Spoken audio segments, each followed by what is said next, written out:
Hello, hello. Where has the camera gone? Interesting.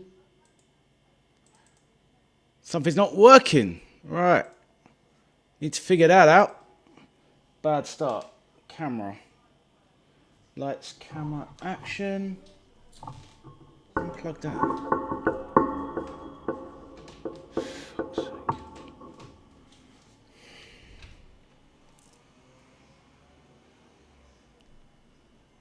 Right, one moment. Technical difficulties, one moment.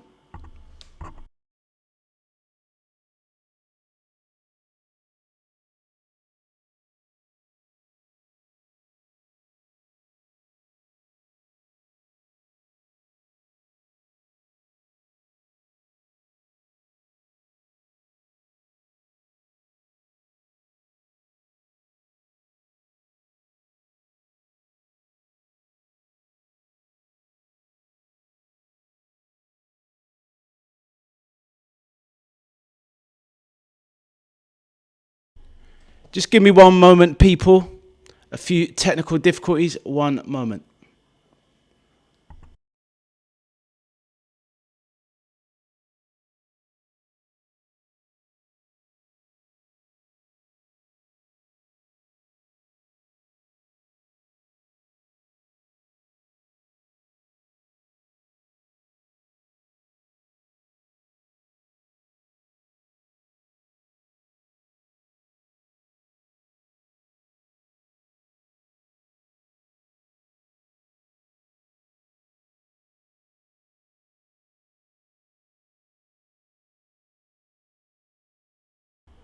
Hello, people. Yeah, just give me a moment. It's all sorted now. I just need to reposition something.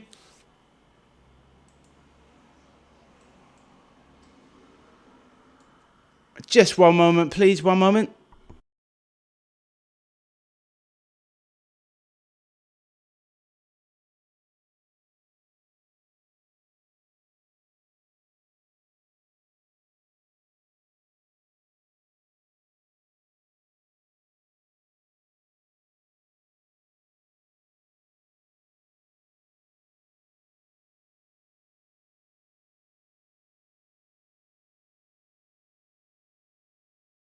Right, I need to reconfigure the cameras on all of my feeds, so just give me one moment.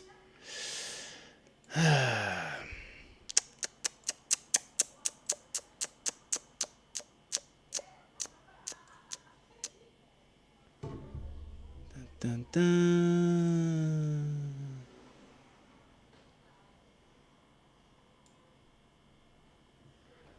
Right, nearly there. And then I'll get to the messages.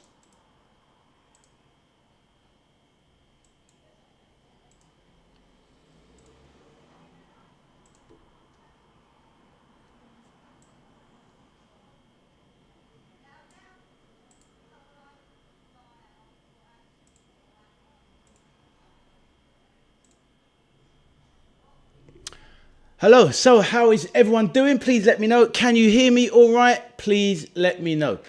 A few technical difficulties there, sadly, but it is what it is.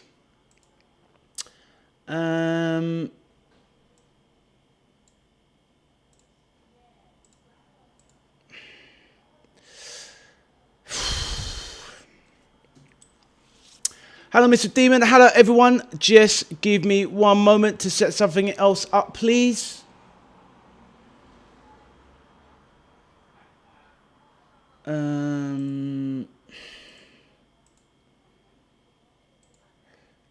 Apologies once again. I just completely thrown off my game. Did not expect that. So just give me a moment, please.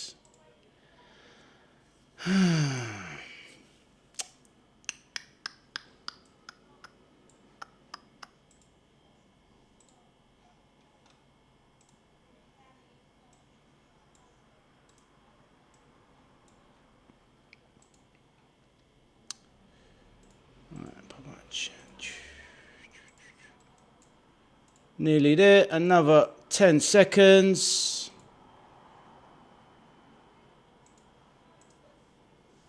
Right. I think most things should be working now. Nope. Amazing.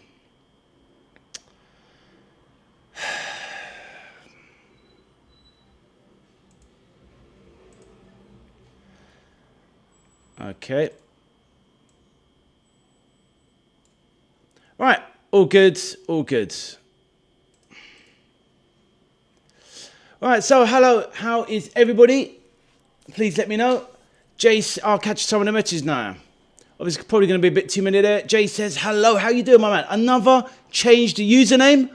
Please tell me what that's all about. Kieran, good to see you, man. Good to see you.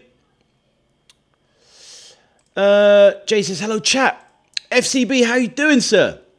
Says, hi, can the first topic be looking ahead to the opening weekend of the EFL League 1 and 2 Championship? Fair enough. Natasha says, hello all to the chat. Right, just give me 2 seconds, please. I need to go grab something. So, one moment.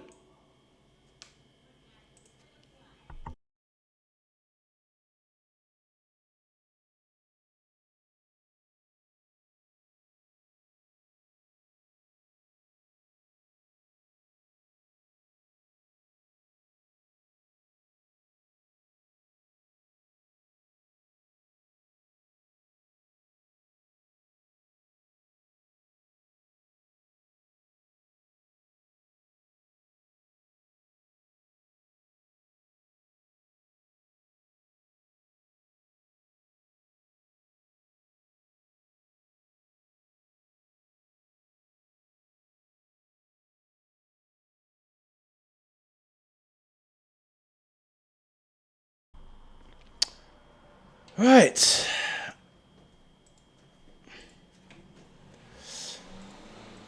Jay says, hi, Addy, how are you? Not the greatest, mate, to be honest. Yeah, not the greatest, but never mind. Never mind. We move. Natasha says, I see Barcola and then Bayer moves in doubt. Yes, very annoying.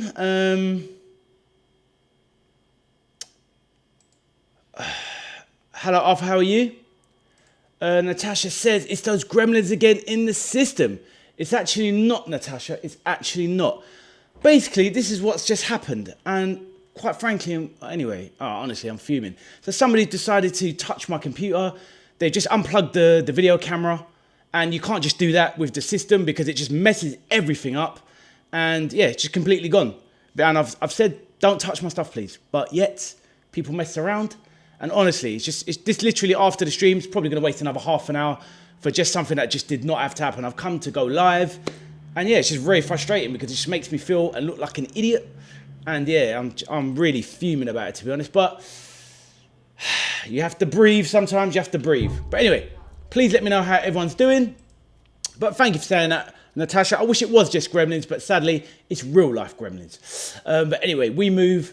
Natasha says, hi, Arthur. How are you? All right. Louis says, can you put my name down for the spin the wheel? I have done already. Where's the camera gone? Where's the camera gone? FCB, that's what I'm saying. Basically, my son decided to unplug the webcam. Like you can just plug it back in and it works. It doesn't work like that. It just doesn't. So I've turned on the whole system, gone live, got nothing on the screen.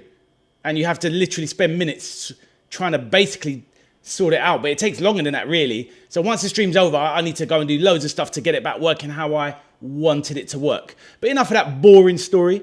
Let's keep moving forward. Thomas says, hi, Addy and chat. How are you, Thomas? How are you, sir? Aiden back in the building. Right, I'm getting back into my stride now. I'm shrugging off the annoyance. And here we go. Natasha says, Arthur, are you going to win the big prize? Well, this is it. Jay's in the chat. Jay said he doesn't want to do the fantasy football, Arthur. I think he wants to give it to you, Arthur. Jay, if you're there, can you please confirm or deny? Thomas says, what is going on with your camera, Addy? I've just explained. Mr. Demon, how are you, sir? Hope you are good. So, for my frustrations and all my annoyance, could you please make sure you smash the like button, please? Because I'm absolutely fuming inside. And I'm trying to let the heat dissipate. Annoying. Natasha says, Vet, and your picture is huge and can only see your head. All right, let's kind of shrink that big head. Thank you for letting me know. Honestly, just did not have to touch my camera. Just don't get it at all. Right, let's do that back. How about now? Is that better? Probably a bit better now. Thank you for that. Honestly. Didn't even apologise either. What an absolute joke. Right, Kieran says, yo, where did that go? Kieran said, you're welcome to be here. Thank you. Loud and clear. FCB, thank you very much, my bro. The picture goes light then dark. Yeah. I don't even know what to say. Let me try and sort that 1 second.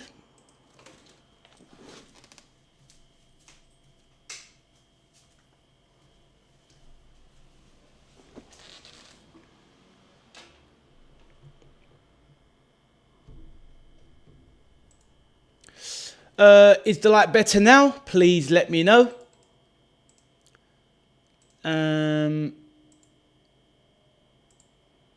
Honestly, I am absolutely fuming.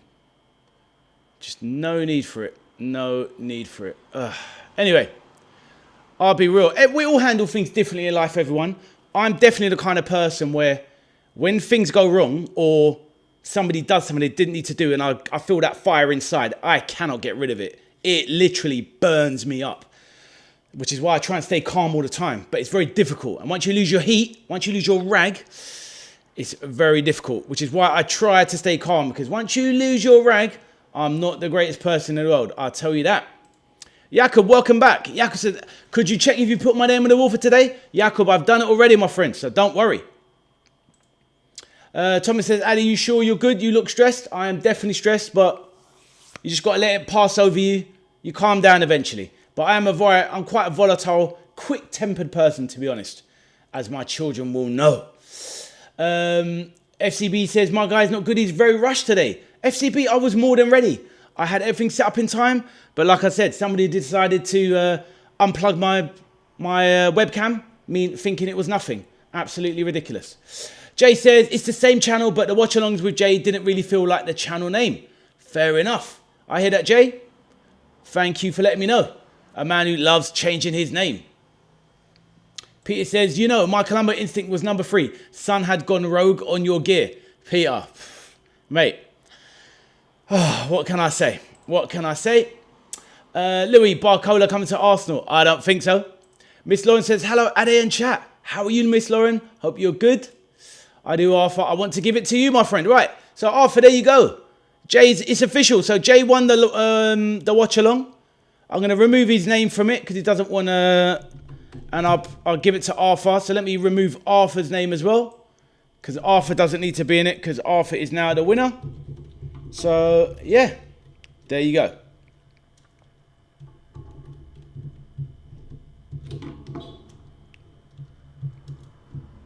Right, I just removed that for the list.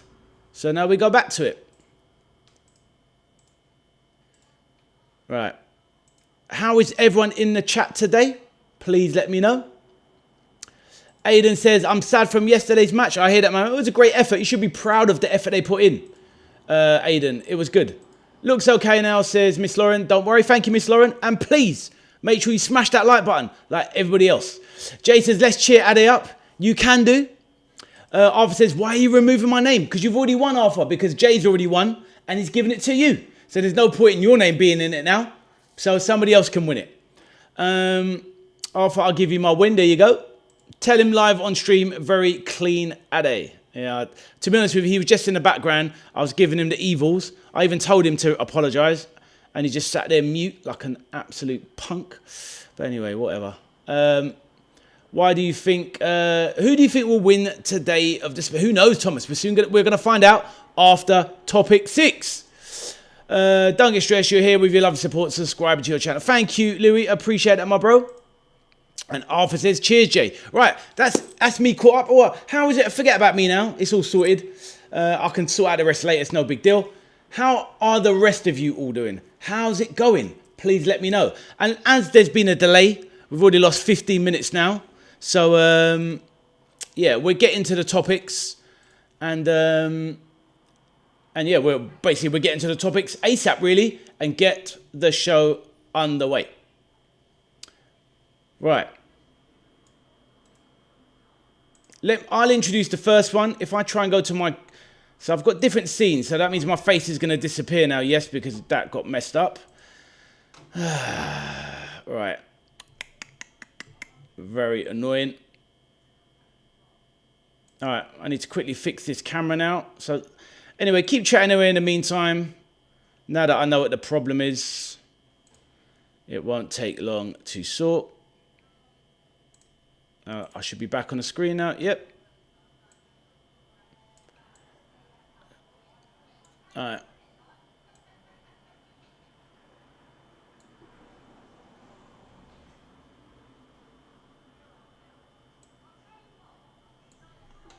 Okay, right. So, topic 1.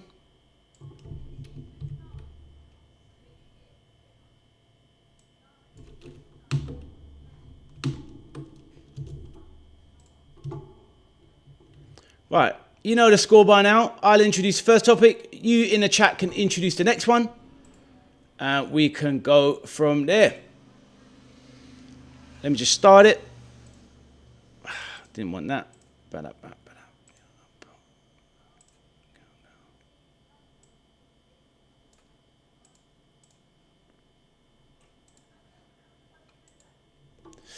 Right, let's read out some of the other messages now in the chat. Let's go. Right. So all good. Oops, where is that on the screen? So let's get that up there. Bang.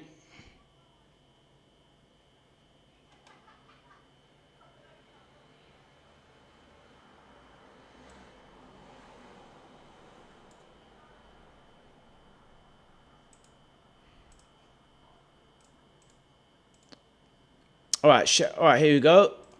Can we do, what's your topic, Aidan? Let me know.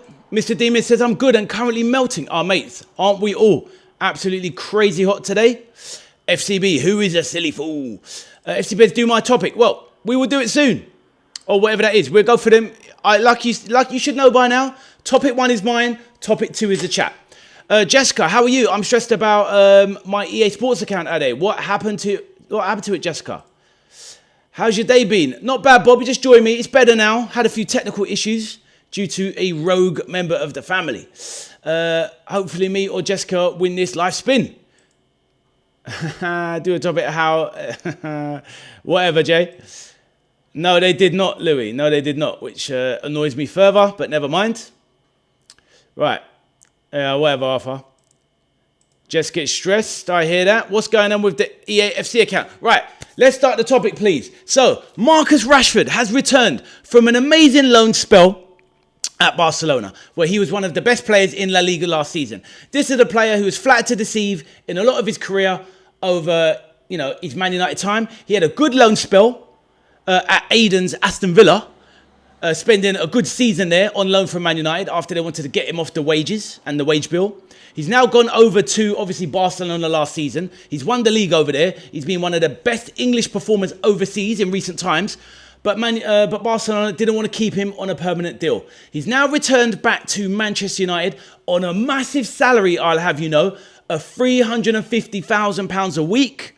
So, thinking about the dressing room that's now at Man United, if you listen to me now, they've gotten rid of a lot of high earners, such as Varane, who retired. They've lost Casemiro. They've lost several other players that are on these inflated wages. Now, Man United's wage bill has gone from one of the highest to obviously down a little bit further, where they're now running more as a more stable operational business. But the only outlier here, and this is why I'm asking the question, is Rashford is still their biggest earner by probably double the wages of anyone else. So, does he have a future at Man United? Should they keep him, considering he's in good form again? Or do you think they're likely to get rid of him because they're going to want to get his wages off the club's record, off the sheets, and obviously keep everyone on a similar wage? So that is my thoughts on Marcus Rashford, giving you an outline. Please let me know, chat, what you think about the Rashford situation. Right, let me read some of the top questions, but please, let's stay on point and actually talk about the actual topic. Arthur says, I quit EA because I lost every game, went from... Yeah, I hear that. FCB said, first of all, before the question, how Man United got on before the Rashford? What do you mean there, my bro? Matteo Ruggieri is good signing or bad for Aston Villa? We shall see. The thing is about Aiden, I don't think enough people know about him. Before we do it, let's ask that. But we'll talk about afterwards, Aiden. It's not working. Well, give it some time and maybe contact EA. And maybe Thomas, they can help you. Bob says, I'll be right back. Got to play Liverpool FC 26 career mode. No worries. I think Rashford is top, but I don't think they'll keep him. Elaborate on that, please, Arthur. Why do you think so? Thomas says, FC 26 won't let just play Ultimate Team and pro clubs. Is it because maybe they're having server problems, Thomas? Maybe try back in about half an hour. So, yeah, so that's my thoughts on the Rashford situation. In all honesty, I believe that because of the high wages he's on, I think they're going to try and get rid of him before the season starts. That's just my belief. It'd be good if there's any Man United fans in the chat that will let me know. Do you want him to continue at the club? Do you think he will? Please let me know. Jay says, I think Rashford will stay. Why is that, Jay? Do you just think because he's done well? Do you think they're going to want to use him? Do you think there's not anything to what I'm saying about the high wages and the fact they might want to get rid of him? Please let me know. But yeah, it would be good to hear your reasoning. FCB says, I mean, how did Man United get on yesterday? I mean, they drew in that friendly game, and yes, I don't know how he performed. If he even played, I'm not even sure he was there, to be honest. But I was doing the PSG Aston Villa game, my bro. But how are you today, sir? Please let me know. Thomas says she's going to go back to it. No problem.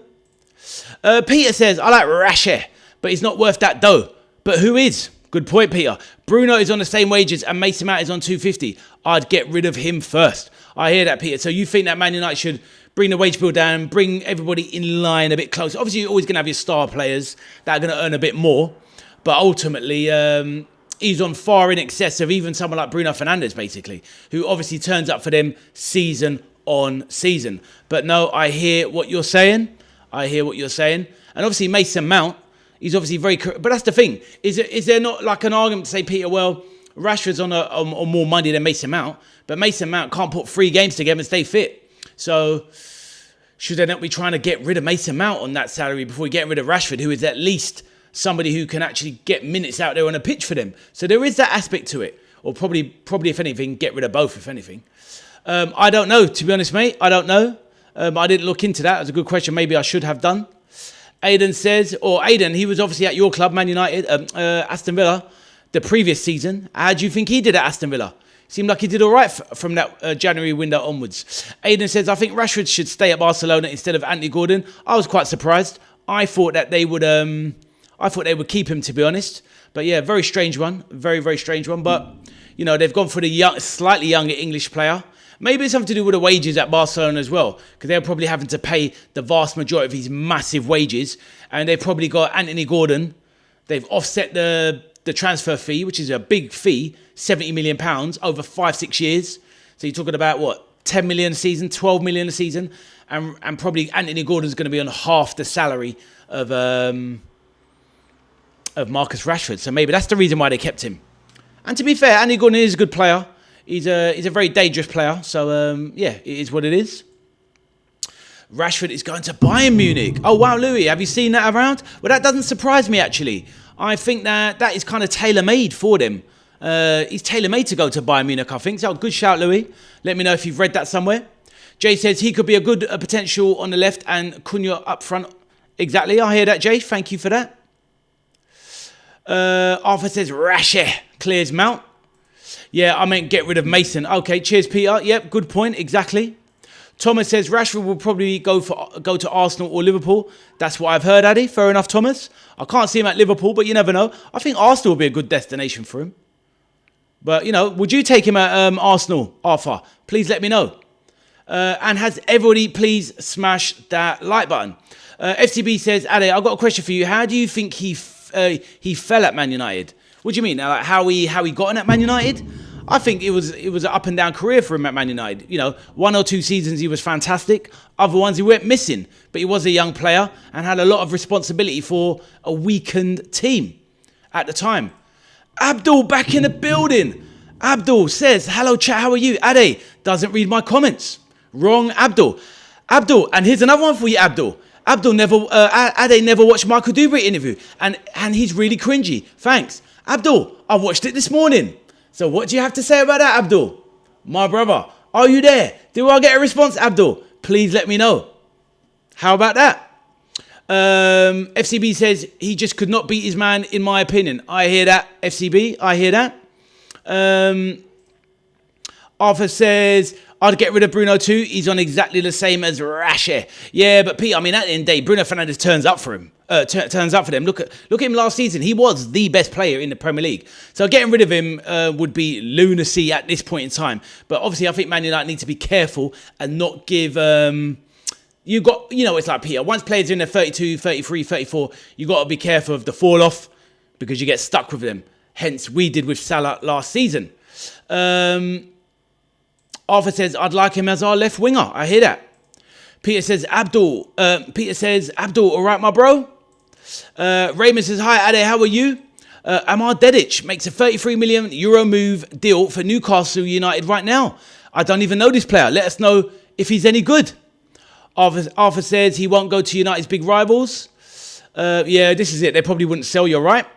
Abdul says, respect Ade. Abdul says, hi Peter, how are you? You never walk alone. Abdul, so I watched the interview. It was I'm just making sure it's the right one. It was the Leeds. It was him obviously in his house, and he was being interviewed remotely, wasn't he? He was wearing a white shirt, and it was about his career at Leeds, talking about his friendship with Woodgate. The kind of, not the fallout between their friendship. I found it quite sad, Abdul. I found it quite a sad story overall. But yeah. But why did you want me, what was the main reason you wanted me to see it in the first place? Please remind me. But I did watch it. It was an hour long and I really enjoyed it, Abdul. And just for that, my bro, I expect you now to smash that like button as promised. Raymond says, hi, Ade, how are you? I'm very good. Carlos Baleba, €100 million move deal. Should sign for Newcastle. Well, I think you could get him a lot cheaper now because Carlos Baleba, he's kind of fell off in the last couple of seasons. So I think you could do a good deal with Brighton, maybe 40, 50 million maybe. Raymond, please smash that like button, my friend. We're going to be talking about Newcastle later on in the show, Raymond, as well. So make sure you stick around. Barcelona should get Rashford back, says Thomas.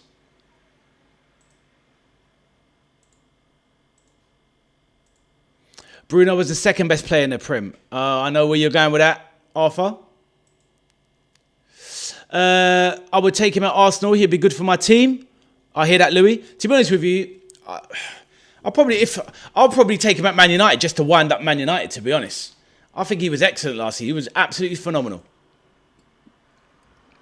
Abdul says, Ade, I'll take it back. Thank you, my bro. What did you think about the interview? I thought it was brilliant, mate. I love this story. I love the reason why he wanted to go from Chelsea to Leeds. I like the way how he said that, even though he enjoyed, he was involved in amazing success early on at Chelsea. I love the fact what he liked most about football was being part of the young British English culture as players, and how the camaraderie he had at Leeds. He loved it, those first 2 or 3 seasons. His story about the Champions League games. It was a really good interview, but it was just sad about how he obviously just tried to back up his mate with the story about the fight with Woodgate and Bowyer, and he nearly got himself sent to prison, and how he felt about it. And even when he went to court, he felt like he couldn't even grasp up his mate. He seemed like a top guy, Abdul. What did you think of it? Please let me know. It's a really good interview. Really, really good. Thomas says, Jessica has been trying for 3 days now. I see. Do you think 30 minutes will fix my problem with EA Sports account? I hope it works. I didn't realise it's been 3 days though, Jessica. I didn't know that. You're going to have... What is the problem? What is it saying? What's the issue? Maybe I can help. Leeds, didn't they beat Liverpool? Well, they've beaten us in certain games. Yes, Arthur.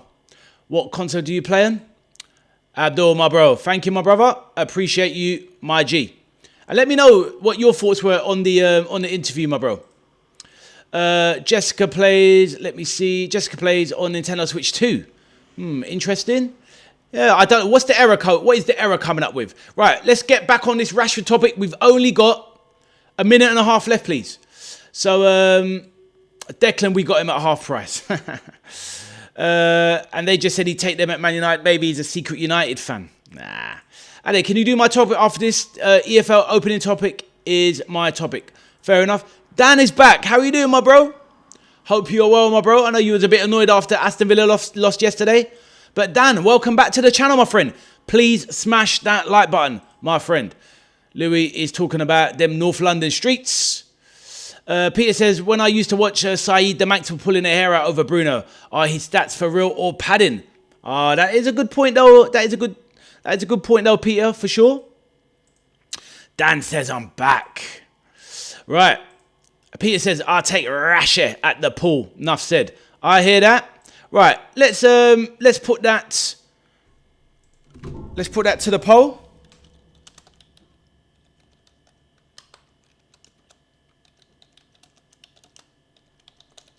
Right, here we go. We'll just do a quick one just to get the show on the road. We'll have a poll. Please vote, everyone.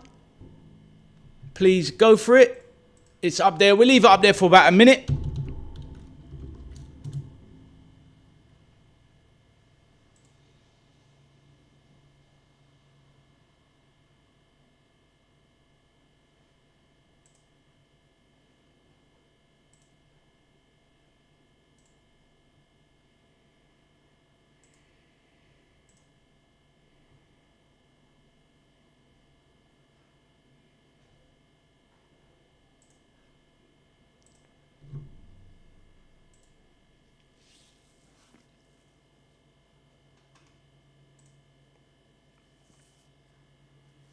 Right.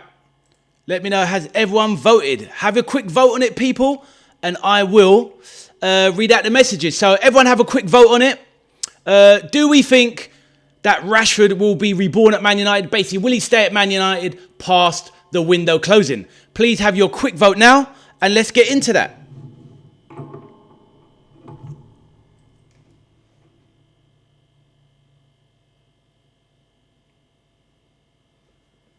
Right. Let's have a look at, there's a few people coming to the chat. Let's see. Natasha says, can you enter me in a prize draw? I think your name is down. Let me just double check. I think it's down, Natasha. We're doing it after topic 6, Natasha, just so you know. Where is it? Let me just get the list up. Is Natasha's name there? Oh, yeah, it's down, Natasha, anyway. All good. Bob is back. Good to see you, Bob. Smash that like button, Bob. Thomas says, it says verification code. What it says, Addy, can you help her, please? Well, that means she's going to have to get a verification code sent to either her email, Thomas, or her mobile phone that she set up the account with. Other than that, I cannot help. What's that, Dan? Number 10? What's all these numbers, my friend? Thomas says, I did try, but it's not working. I'm not sure. Maybe a live chat. Hello, Michelle. How are you, my dear? Thomas says, hi, Michelle. Everyone's showing love in the building. And Peter says, I went yes. I'm melting, says Jay. Honestly, it is crazy hot. Right, let's close off the poll. And let's see what the results are. So, will Rashford stay at United? Yes, 54%. No, 46%. So, quite an interesting one there. Everyone kind of thinks it's 50-50. So, fair enough. Right. Arthur says, Uncle Ade to the rescue. Right. So what would we like to do for the second topic, people? Please let me know. Bob would take him at Liverpool. Fair enough, Bob. Interesting. Some of the younger fans just wouldn't, are fine with it. I'm okay with it. I know a lot of Liverpool fans wouldn't because of his Man United allegiances. But yeah, I think I would take him at Liverpool, to be honest. Thomas, I can't really say or do anything else. I've tried. There's not much else I can do. Dan says the only reason Aston Villa lost was because Martinez wasn't there. If they could have finished their dinner though, Dan. Jessica says hello. I'll take him at Liverpool, says Bob. Matteo Ruggeri to Aston Villa. Yes, says... Right, FCB's topic is start of the championship, right? Jay says, I'll take Rashford at Swansea. Right. Let me ask the question first. Like, Ada, let me see if... Who in the chat has watched or knows who Ruggeri is, the left back going to Aston Villa? Does anyone in the chat know who this player is? The reason I'm saying that, Aiden, is that if not enough people know about it, we can't talk about it for 15 minutes. Like, I barely know who he is. So if the chat don't know, then we can't talk about it, if that makes sense. It's like talking about Luca Dean before he came to the Premier League. Nobody knew who he was. That's my point. So if everybody answers that, let me know. But FCB, your topic was... We're going to start with FCB's topic. Aiden, we might come to that one. Bear it in mind. So topic 2 is start of the Championship.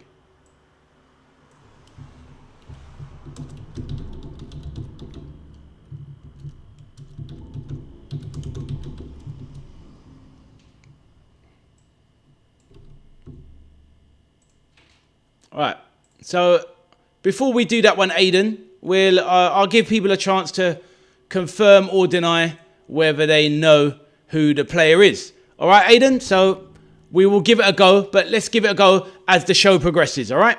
Right, so topic 2, which has been invited by FCB, which is the EFL Championship. Let's talk. So the EFL kicks off tomorrow evening, Friday night, with Wolverhampton Wanderers taking on Blackburn Rovers.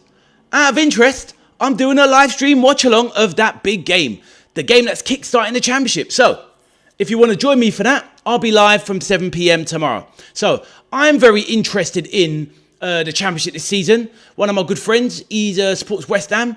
That's why I went to a West Ham match the other day. So I'm keeping a close eye on the Championship this season. I want to enjoy more football this season, obviously doing YouTube as well. So I'll be keeping a big eye on the EFL Championship. There's some big teams in that league. Wolves, West Ham, Burnley, Southampton. Loads of teams that have been in the Premier League in recent times. West Bromwich Albion. So obviously Stoke City as well. FCB. So we've got a lot of teams in the Championship. So out of you guys there, in the chat, do you keep an eye on the Championship? What are your thoughts on the Championship?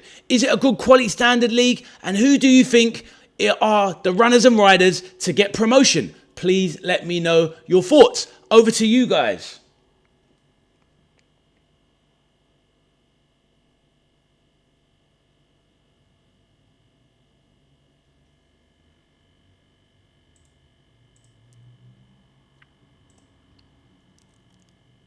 Well, sometimes you've got to sleep on things, Thomas.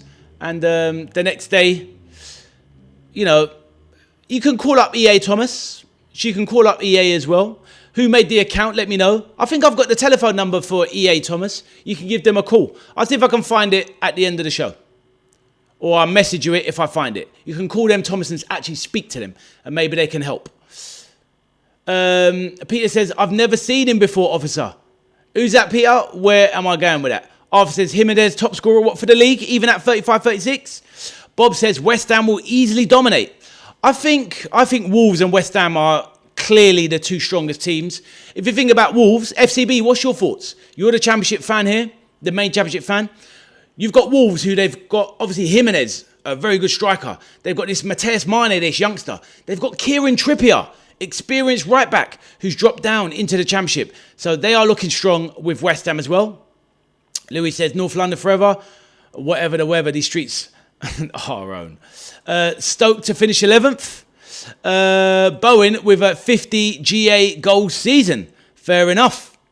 FCP says Wolves can get second. So you don't think they're their favourites? I was having a look at their squad today.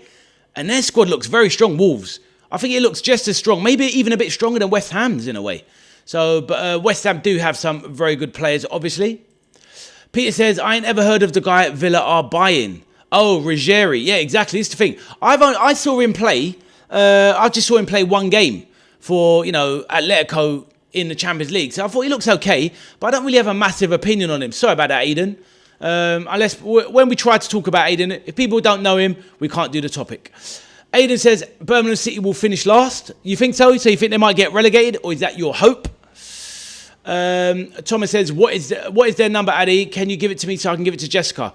Thomas, I'll have to find it towards the end of the show. That's if I do have it. They're not going to be open now anyway. It's going to be a 9 a.m. till 6 p.m. thing, Thomas. So hopefully you understand that. This is Garnacho's level, to be fair. Yeah, I don't disagree. The Championship is Garnacho's level. Bowen is super over. You think so, yeah? I disagree. I think he's a top player. Jay ready for a smashing on Saturday. What's the game there, my bro? What is the game? Swansea, who they got? Please let me know. Bob says, I don't know about you, Ruggieri, that much, but heard he has had a good season. Fair enough. This is what I'm saying. We don't know enough about the player. But it needs to be done now. Yeah, but Thomas, you can't. Just because you want to do it doesn't mean you can't. If the telephone numbers can't be rang, there's nothing you can do. Swansea Stoke. Ah, I see. Best of enemies. Best of enemies. I hear that. Well, it's going to be interesting. gonna be lively. Right, FCB, this is your topic. So what else can we say about the Championship? Looking at some of the teams that finished, I'll tell you what, let me bring it up on the... I'm going to bring something up on the screen. Give me a moment. Let's get rid of that. Let's get rid of that. So, let me change this.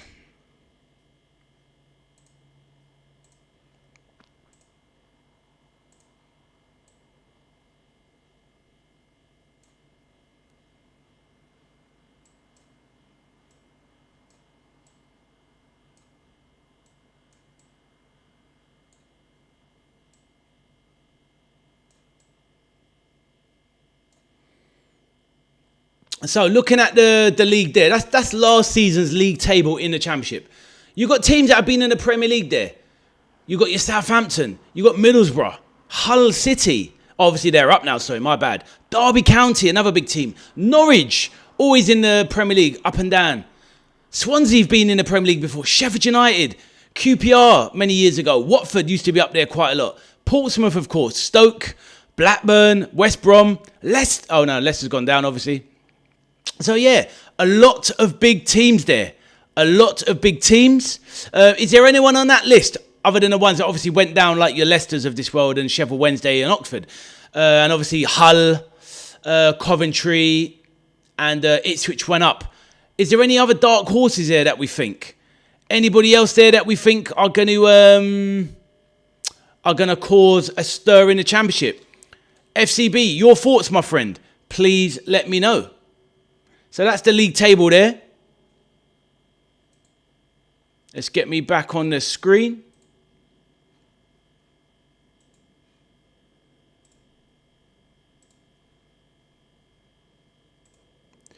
Thomas says, try YouTube vids. It's very competitive, said FCB. It is, my man. It is. 100%. Bob says, Championship for Everton next season. There you go. Michelle, did you hear that? Michelle in the building. Thomas says, can you do it later, please? What, the telephone number? I will find it for you. I will try anyway, if I still have it. Peter says, the Championship is less pretentious than the Prem. Good points, Peter. You're not far wrong there. Aidan says, I'll change my topic. Yao Gomez is a good sign or a bad sign. Okay, we can do that one later in a bit. The referees are, absolutely awful. Peter says, some great teams there. Yeah, exactly. The ones I read out, Peter, 100%. Some great teams there. He means Yao Gomez, but I don't know when he types it, he puts Jose. I just changed it to Yao because I know who he's talking about. So Yao Gomez, Bob, formerly of Wolves. So, yeah, there you go. That's who he's talking about. The midfielder that was linked with us, Bob. Bob, I have, but it doesn't help at all. Fair enough. Wait till tomorrow for customer service. Exactly, Thomas. You've got to have some patience, mate. They're very hard teams in the league. Don't blow my trumpet too quickly. Oh, there you go. Look at that. Bob's there with the emergency help there. Yeah, you know him. Exactly. So, yeah, I mean, yeah, going back to the Championship, yeah, I think it's going to be a very, very good season. There's a lot of big teams down there, you know, and it's always a fantastic build-up towards the playoff finals, etc. And there's always loads of really good games in there. I think a lot of us should pay more attention to the Championship when we have a bit more spare time, taking a few more games. The standard of football is very good. And obviously, yeah, you know, you've got lots of Premier League quality players in there or players that have dropped down from the top league. So yeah, there you go. But anyone else want to say something on the Championship? Please let me know. There's no point just throwing topics out and then we've got nothing to talk about. So FCB, this is your child. So go for it. Please let me know. Let's have a look at some of these. It's feisty come April. Yeah, it really is. And obviously even a run-in towards a thing. And there's always that team that does a late run at FCB from say your February, March, April onwards. There's always somebody goes on a crazy run and, you know, challenges for the top spot or, you know, automatic promotion. FCB says the playoff race is always big come April, May. Bowen sticking with West Ham is odd. Or is it very loyal? Got to rate it, I guess. Maybe somebody didn't want to come in for him. Maybe somebody didn't want to pay the paid a big wage, paid a big fee that West Ham might have demanded. How much do we think Bowen would have been worth?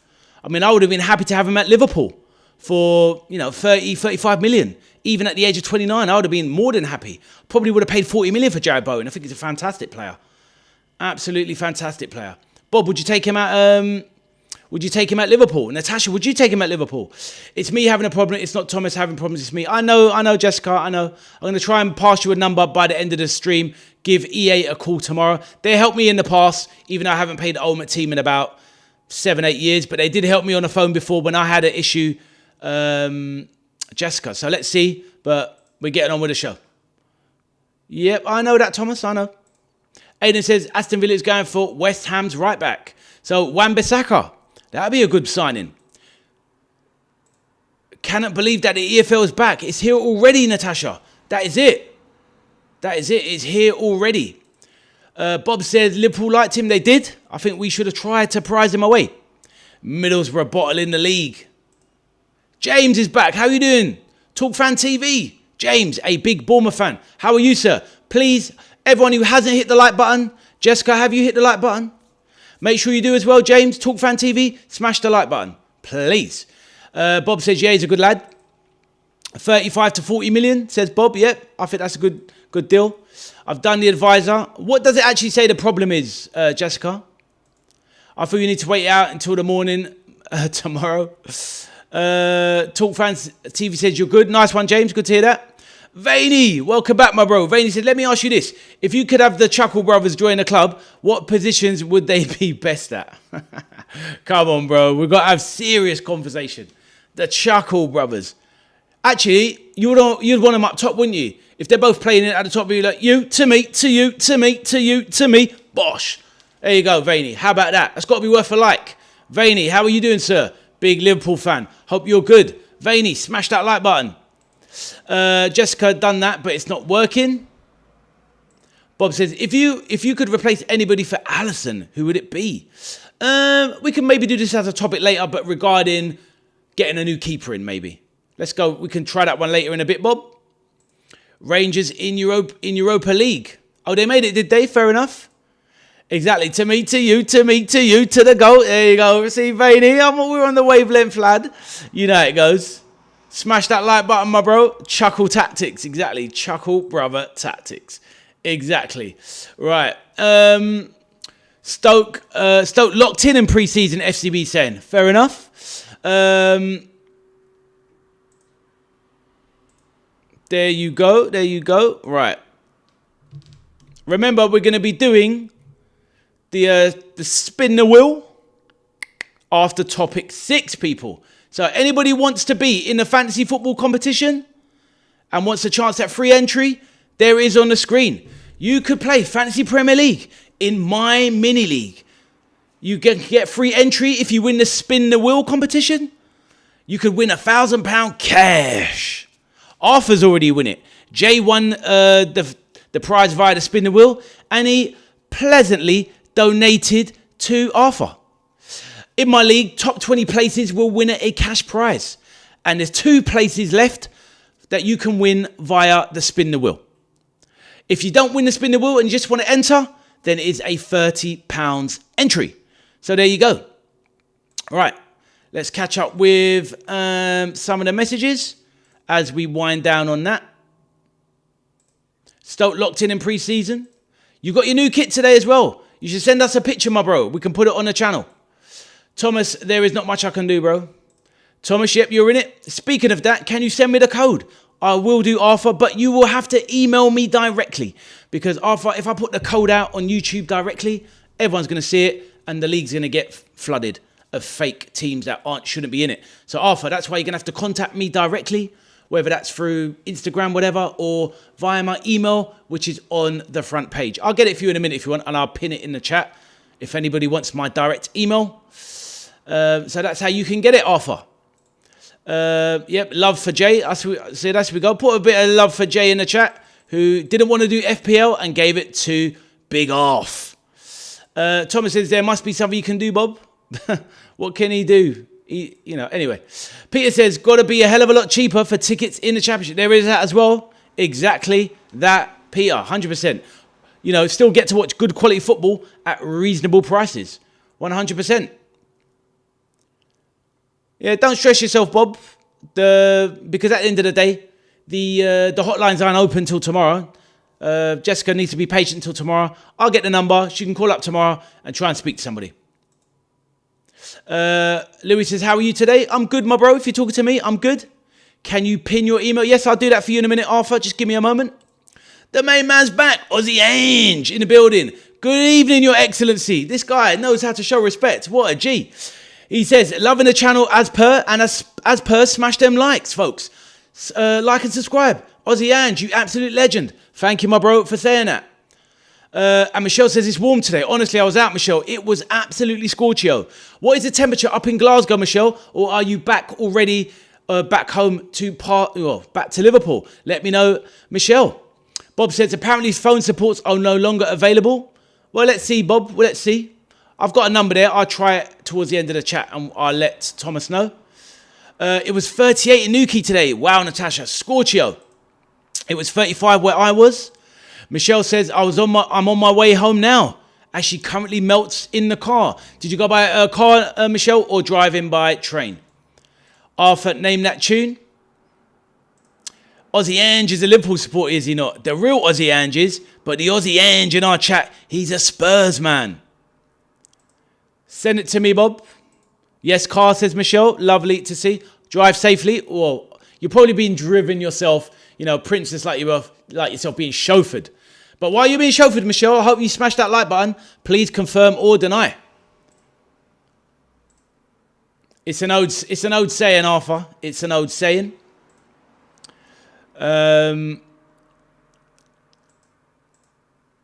These lot, no patience. Right.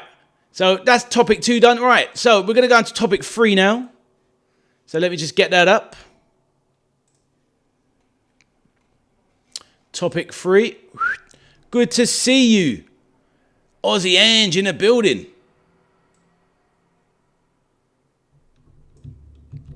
Right. It's kind of like a slightly lower league question, but I think it's an interesting one. Let's see how it goes. Let's see how it goes. But up.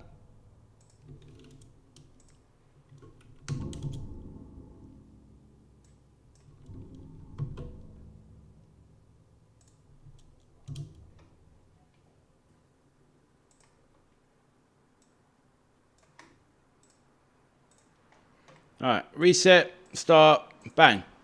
Oh, nope, didn't work. Pratt. Raymond, are you there? We're going to be talking about Newcastle later. Right, so topic 3 is as follows. Leicester City, now here's the thing, and thank you, I'll say that in a minute. Topic 3 is Leicester City, now of League One, by the way, guys. So obviously, this is former Premier League champions. A team that was in the Championship or the Premier League for a long, long time. They've been put up for sale for more than £200 million.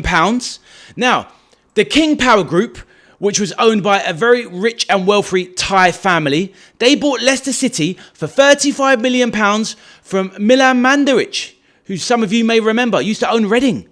They bought Leicester from Milan Mandaric for £35 million in 2010. Now, before we talk about Leicester, let's imagine, so from 2010, they got themselves into the Premier League, got relegated, got promoted again. They won the Premier League against all odds, 5,000 to 1, after saving themselves from relegation the season before. They won the FA Cup under Brendan Rodgers. They've had a tumultuous time. So that all of this has happened, and they've ended up getting relegated to the Championship, getting a points deduction, and they're now being penalised again, and now back in League One, where kind of their journey was about 25, 30 years ago. So it's a very, very strange up and down situation that Leicester, the club, and the fans have been through, but a very interesting one. So what are your thoughts on what's happened with Leicester over the last 25 years? This kind of bonkers football story that's ended with glory and obviously abject failure. And I'll ask you something as well. If you are a supporter of a club that hasn't had much success in recent years, would you swap positions with Leicester? Would you, let's say for example, and I'm not even taking a mick here out of certain clubs in the league. Even someone like yourself, Ozzy Ange, a Tottenham fan. Michelle, an Everton fan. Who else is in the league that hasn't done well in the Premier League? Or team, if you were a supporter of a team in the Premier League where you haven't done well, would you take promotion, relegation to League One, but it meant that you'd won the FA Cup and it meant that you'd won the Premier League, but you'd face relegation? Would you take it for your club? So that's what I throw out to you, and let me know your thoughts on the Leicester situation. Right, let me read out some of the comments as we like to get everything on the screen. James says, Wolves Blackburn starts the championship tomorrow. Yes, live streaming it tomorrow. Okay, Louis. Thank you, Michelle. Bob says apparently their discontinued is not available in England anymore. No one cares about Leicester City. Somebody does. Natasha, chat 99% about me, 1% football. Weird or not? Leicester fans are going through it right now, 100%. The same as Luton Town. Exactly, Arthur. Very similar. Rick9 said, welcome to the channel. 200 million. They must be joking. Everton sold for 700 million with a new stadium plus Goodison, years of history. Rick, that is a very good point. That is a very good point. And even, yeah, and you're right, Rick, as well. Rick, welcome to... Rick, have we spoke before? Please let me know. I've met so many people. Do forgive me. I think we may have. I think I do recognise your name, but please do confirm. And that's the thing, Rick. You're right, because even just, 4 years ago, Newcastle got sold for 300 million. So Leicester going for 200 million is a bit wild. But saying that, Rick, to caveat it, Rick, Leicester have built the finest training state-of-the-art development in the country. So that might factor into the fact that they do own their own stadium. It is a good stadium, the Foxes Stadium, and they have built a state-of-the-art training facility. It was rated #1 in the UK, Rick, even above the newly developed Liverpool one and the Spurs one. So, Rick, there is that to caveat it, but I do take your point. Peter says, Andrea Bocelli sang at the King Power, Nessun Dorma, and Time to Say Goodbye. Sensational. Peter, you actual legend there with that. Rick says, Everton have the most years in the top flight. More than any other team in history. Wouldn't take any relegation. We already have 9 league titles. Ah, you're a toffee. I hear that, my bro. Welcome to the channel, my bro. And Michelle, look, you've got another toffee in the chat. Rick, you're not alone, my brother. Welcome to the channel. Everybody is welcome. Thomas says, you're not much help. You're not being much help, Ade. Thomas, I said I'd help you at the end of the show. You have to be patient. But thanks for trying. You said I wasn't trying. I'll help you at the end. Arthur says, I thought Arsenal had the most years in the top flight. I'm pretty sure it is Everton, to be fair. I don't think they've been relegated either. It's one of the two. Rick says, Everton have 11 more years in the top flight than Villa. Fair enough. Rick, a very proud toffee. I went to the Spurs training centre. How did you find it, Arthur? My brother-in-law, Dean, is helping. Just glad to hear it. Liverpool is so clear of Everton. It is what it is. Rick, what are your thoughts on Everton's upcoming season, my bro? Please let me know. Are you concerned? Do you think you'll do well? At the end of the day, we're talking Michelle, who is a big member of the channel, a big Everton fan. She's driving home now from a little mini break. She's very confident in Everton this season. Obviously, you've managed to keep hold of Njai. What are your thoughts on the upcoming season, Rick? At the end of the day, Everton, they didn't end the season very well. It's a shame you couldn't keep Grealish. But in saying that, Michelle didn't want to keep him. Right, moving on to some of the other messages. Arthur says, stunning, the new Tottenham training bit. You know what, Arthur? My son has actually played there. He said it's amazing as well. Thomas says, when are you doing the spin? After topic 6, I'm doing it, Thomas. 200 million buys a club. 140 million buys you Barcola. Wow, Peter. When you put it like that, it's absolutely insane, is it not, my friend? You are spot on. Natasha says, what did everyone think of the eclipse? My son was disappointed. I didn't think much of what I saw, but I was in at 7 doing a stream, Natasha. I was seeing the beginnings of it. Arthur says, I played there too. What did you think of it, Arthur? It's stunning, yeah? Not just looking around, but you enjoyed playing on it. Well done. No worries, Thomas. Right, any other thoughts on Leicester City? Please let me know. And would anyone else swap their position in the league with things? Would you swap if your team didn't have success for 30 years, say, didn't win a league title, didn't win a cup? Would you take the poison chalice of Leicester and go down and actually just win a Premier League and an FA Cup, but maybe suffer for 5, 6, 7 years before maybe fighting your way back up, or risking it like Forest did, went down for 20 odd years? It's a very interesting question. Leicester City obviously have a lot of potential, big fan base in the Midlands, but there's a lot of rivalry there. The Nottingham teams and a lot of stuff going on there. Cricket's very popular there. Obviously rugby as well. So Leicester always up against it and having their talent nicked as well. Jeremy Monga, a brilliant young player, came on for his debut in the league against Liverpool in a title-winning campaign. And Monga's been poached now by Manchester City. Arthur says rank club number seasons in the league. I can't really read that. You got to space that one out, Arthur, whatever that means.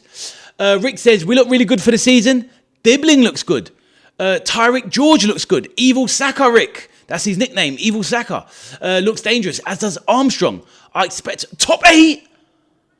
Top 8, Rick. Top 8. Jesus, wow. I mean, that is optimism, bro. I love the optimism, my bro.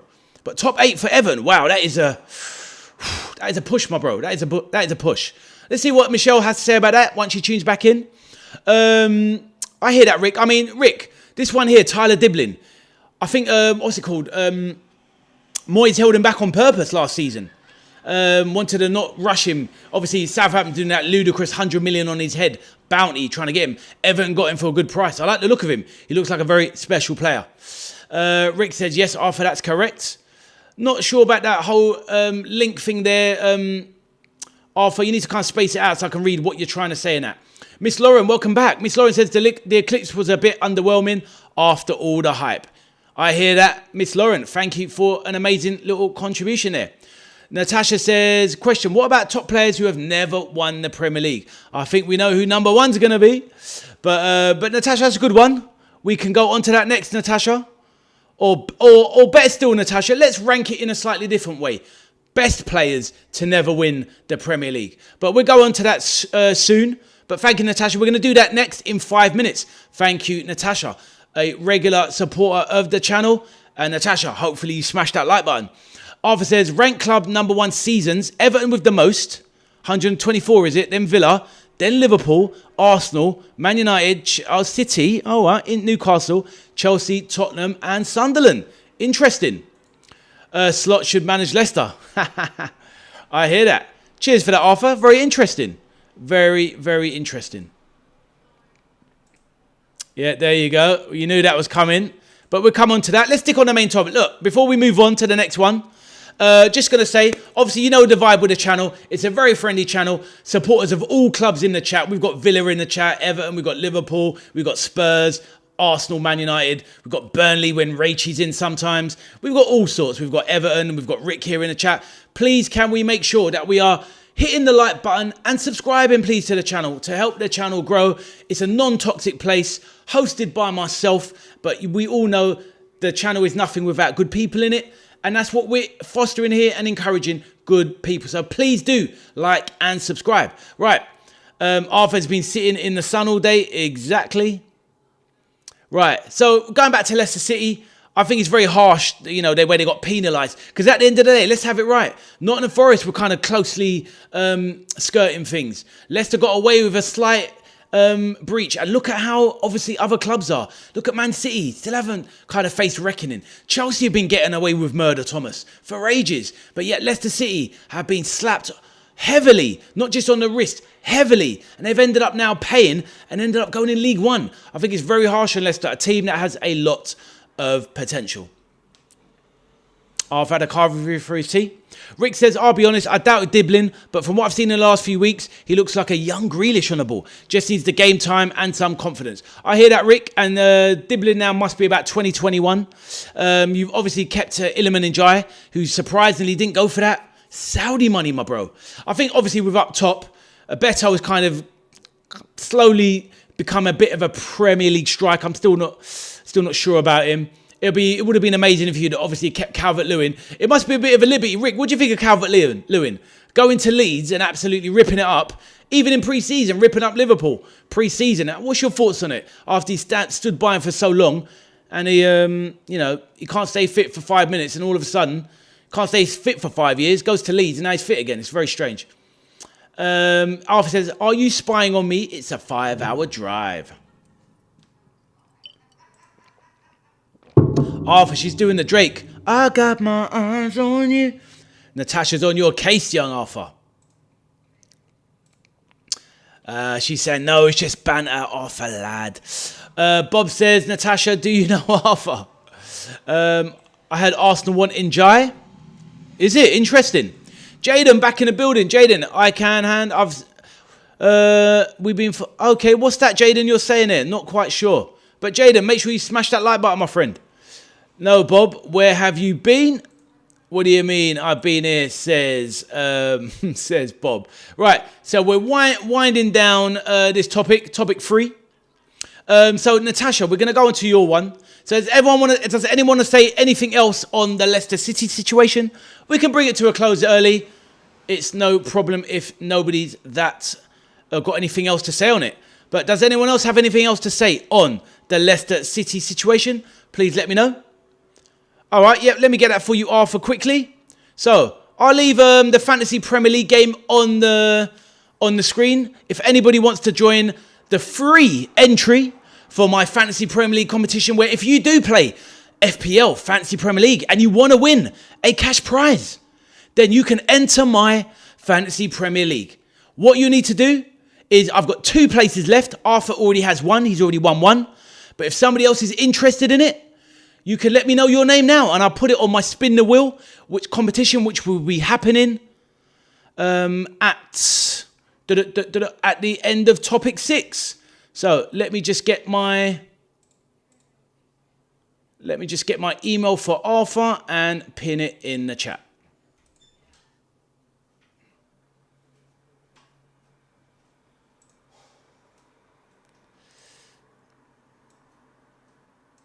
All right. All right, here we go. So that's back on the screen. Right, I'll read out everyone's message before we go into the next topic, which is Natasha's. So hold tight, Natasha. We're going to do your topic. There is my email address there. Right. There it is. Pinned there, Arthur. Take it down, my friend. And email me when you're ready. Right, let's get the live streams back up. Let's get the messages back up. So that is done, Arthur. It's on the chats. Fireworks in play. Wow, like Jaden, you're on one. Hope they get a decent owner. Let's hope they do. Connor Ben likes eating eggs. He does. Rick says, Calvert tried to hold the club to ransom, demanded 150k a week wage to stay. Then we stayed up, his contract ran out, and now he's on 100k a week at Leeds, which is the same as when he left Everton. Pretty silly then in the end, Rick. I hear you, my man. Thomas says, I'll help Jessica. Can you put my name on the spin the wheel? It's down, Natasha. It's already down. I'm a join, Bob says. Excellent, Bob. Love to hear it. All good, all good.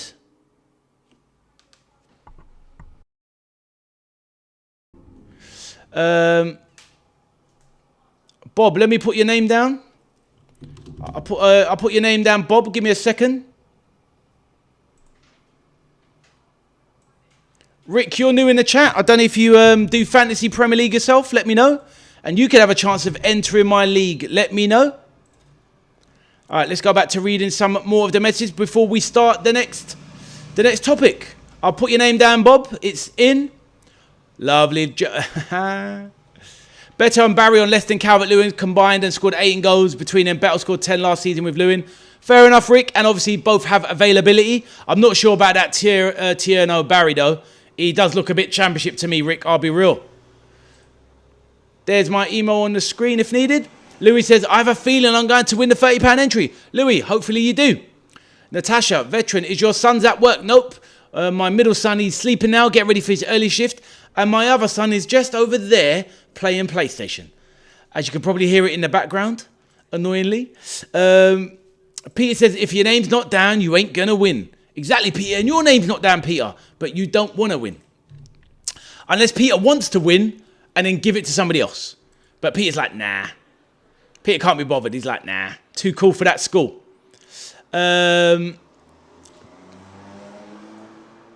It's just questions. What's Jessica doing? Not sure what that means. Right, let's go on to topic 4, which was Natasha's. All right, one sec. I need to go, but where was it, Natasha? Ah, here we go. Yep, that was it. Right, so this is Natasha's topic. A really good one. So topic 4.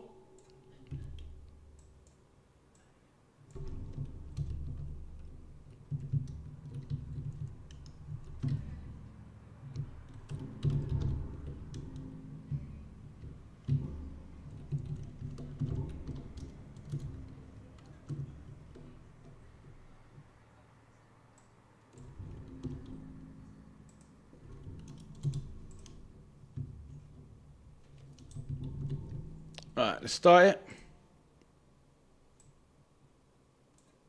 Right, let me restart the counter.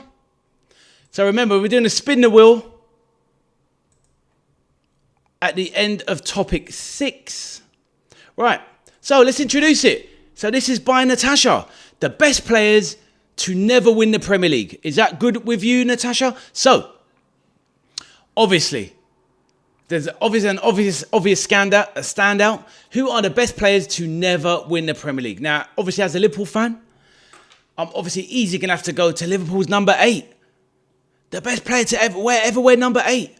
Well, him and Souness wore number 8 for Liverpool. And obviously, that would be Stevie G. He didn't win the Premier League. So for me, he is easily the best player to never win the Premier League.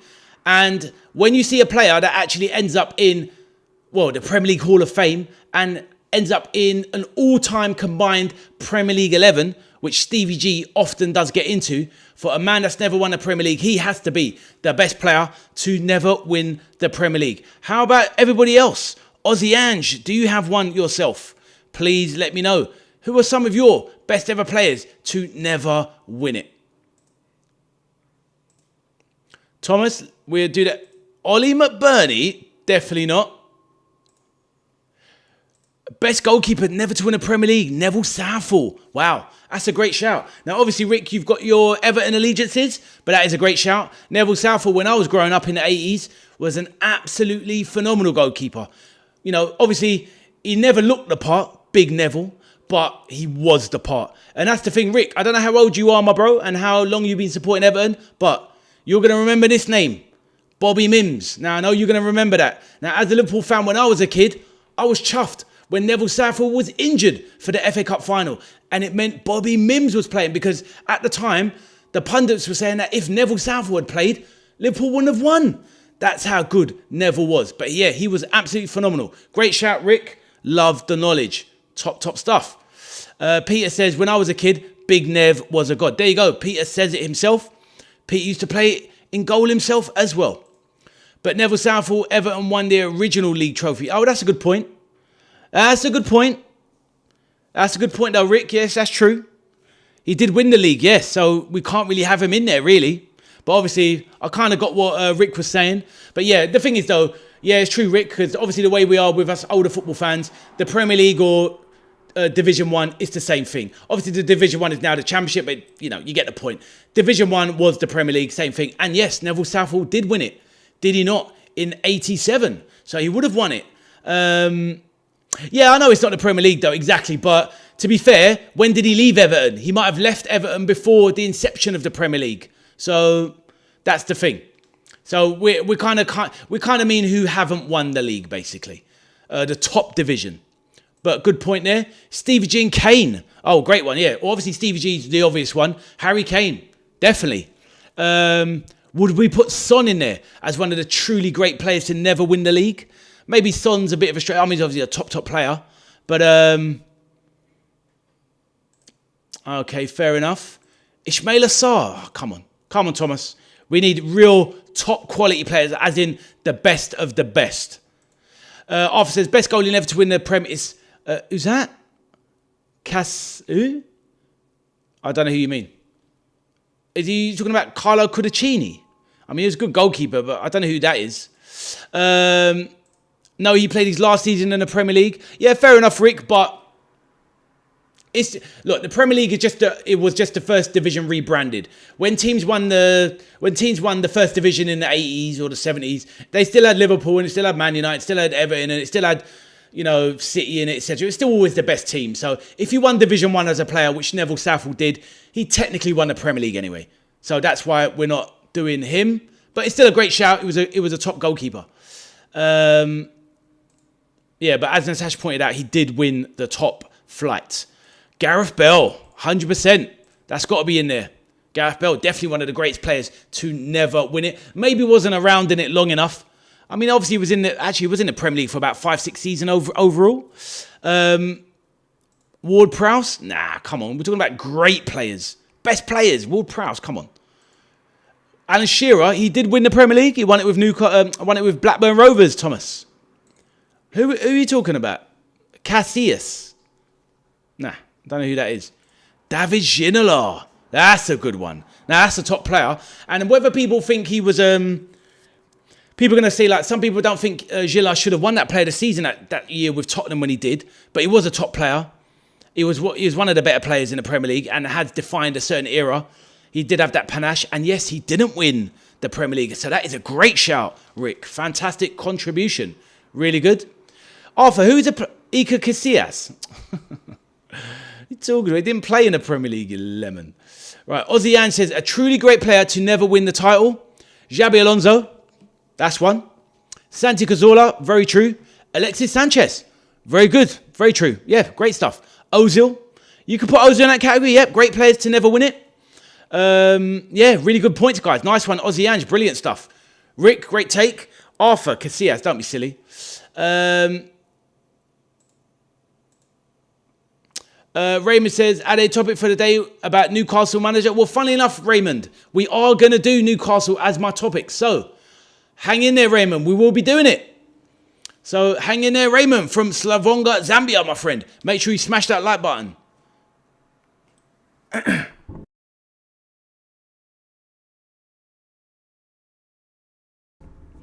Ozzy Ann says, Santi Cazorla was truly underrated, and I'm saying that as a Spurs fan. He was electric on his day. Magic feet. Oh, no, he's a brilliant player. One of the best. I think he was better than Ozil. He was a brilliant player, Cazorla. Absolutely brilliant. Thomas says, Henry, he won it, my friend. You can't say Henry. Casillas probably. He didn't come and play he didn't play in England. He played at Porto at the end, and he played at Real Madrid for about 25,000 years. So I don't know why people are saying Casillas. Thierry Henry, he won it. Letitia, great one. Peter, I was surprised that you didn't come in with that one. Letitia, you're one of your favourite players. But yes, Matt Letitia, definitely one of the greatest players to never win it. Would we put Zola in there? Zola obviously was at Chelsea for about 3 years.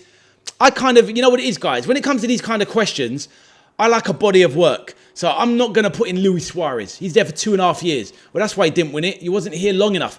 I want to know about players that played in the Prem for at least 5, 6, 7, 8 years. Really impacted the league, like a Kane or a Stevie G, and didn't win it. So yeah, that's what I would say.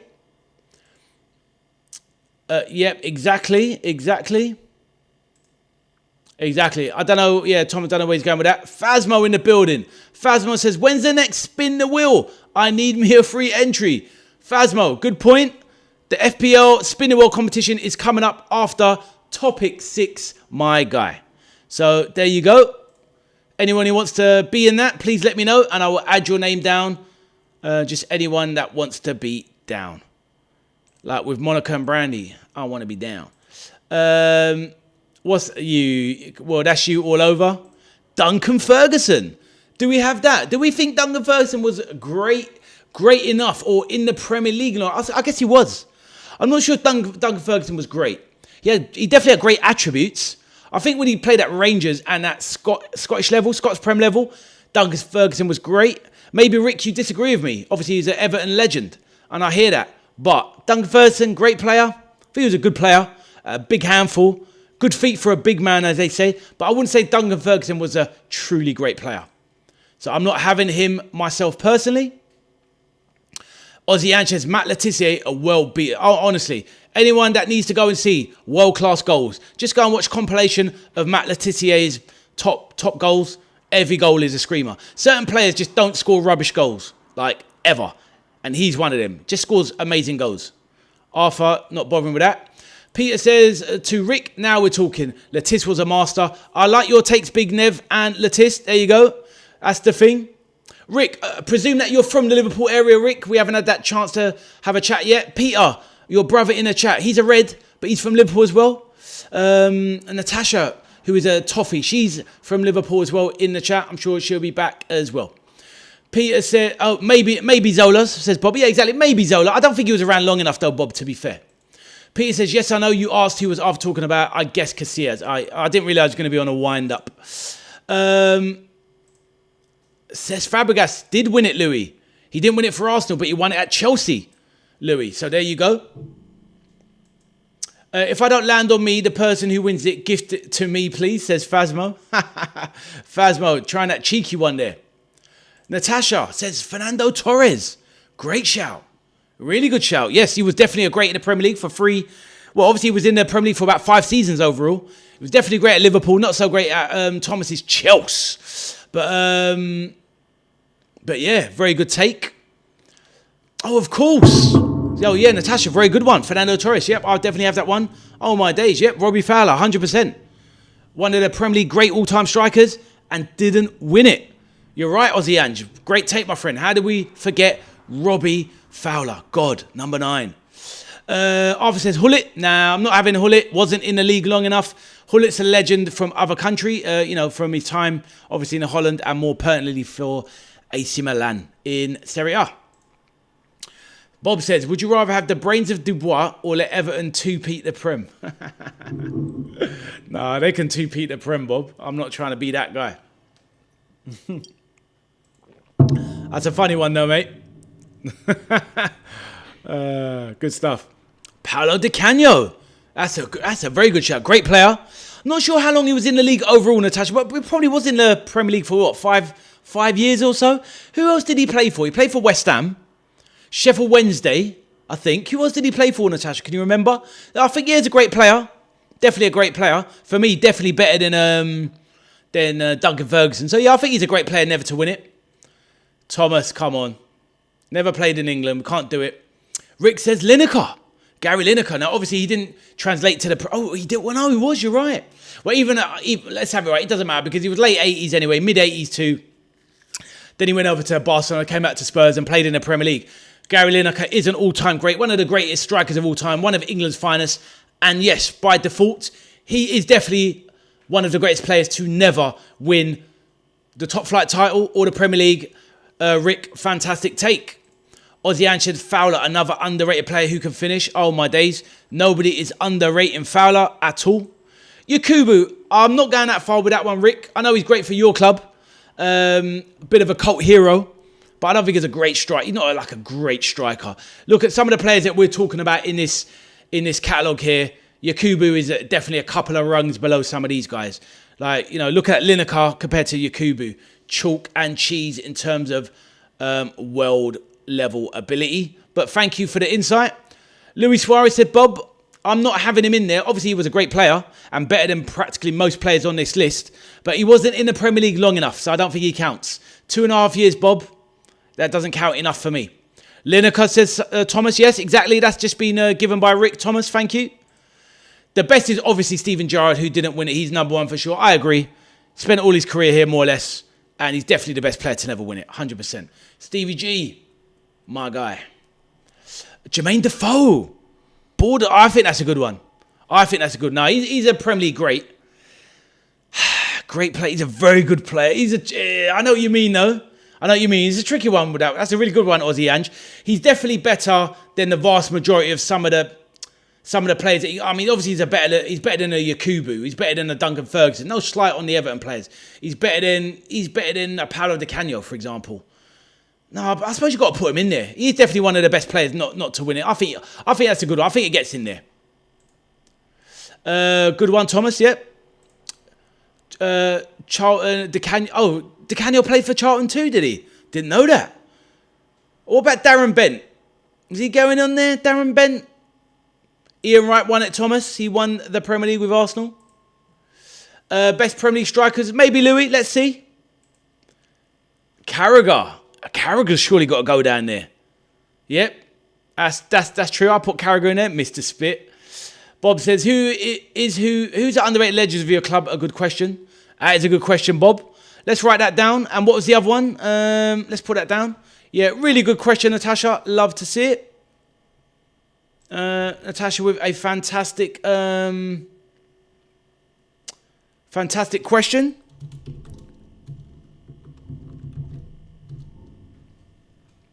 Right. Keep them coming, guys. Steve McManaman. Oh, 100%. I'm definitely having Stevie Mac in there. One of my favourite all-time players. Modric. That's got to be a good one. He was in the Premier League for, what, 5 years? So that's a good one as well. Yeah, really good. What was that other question that somebody mentioned? Not Bob's one, about the two-peat. Oh, that was Louis. Can we do the best Premier League strikers? Maybe we can do that one. If not today, we'll do it on another show. But maybe. Let's see how we go. We still got to do the spin the wheel competition. So let's see. Darren Bent too. Yeah, that's what I was saying. I wasn't sure. I think he's good, but maybe not. Bell, we've already done. Yep, we've already included him. We've already done him, Arthur. Bell, yep, 100%. Robbie Keane. Oh, that's 100%. Robbie Keane has to go in there. Great player. Definitely an all-time great. And Bob, am I worried about Marmelashvili? Bob, does a bear poo in the woods? Yes, mate. I'm definitely worried. Right, next topic. Raymond, are you there? Raymond, are you there? Raymond, I can't hear you. Are you there? We're going on to the next topic. Pepe Reina, thank you. Les Ferdinand and Robbie Keane, says Arthur. Yep, I agree. All of those great players in the Prem for a long time. Yep, great shout. Right, topic 5. Right, so topic 5. We're nearly getting to the spin the wheel.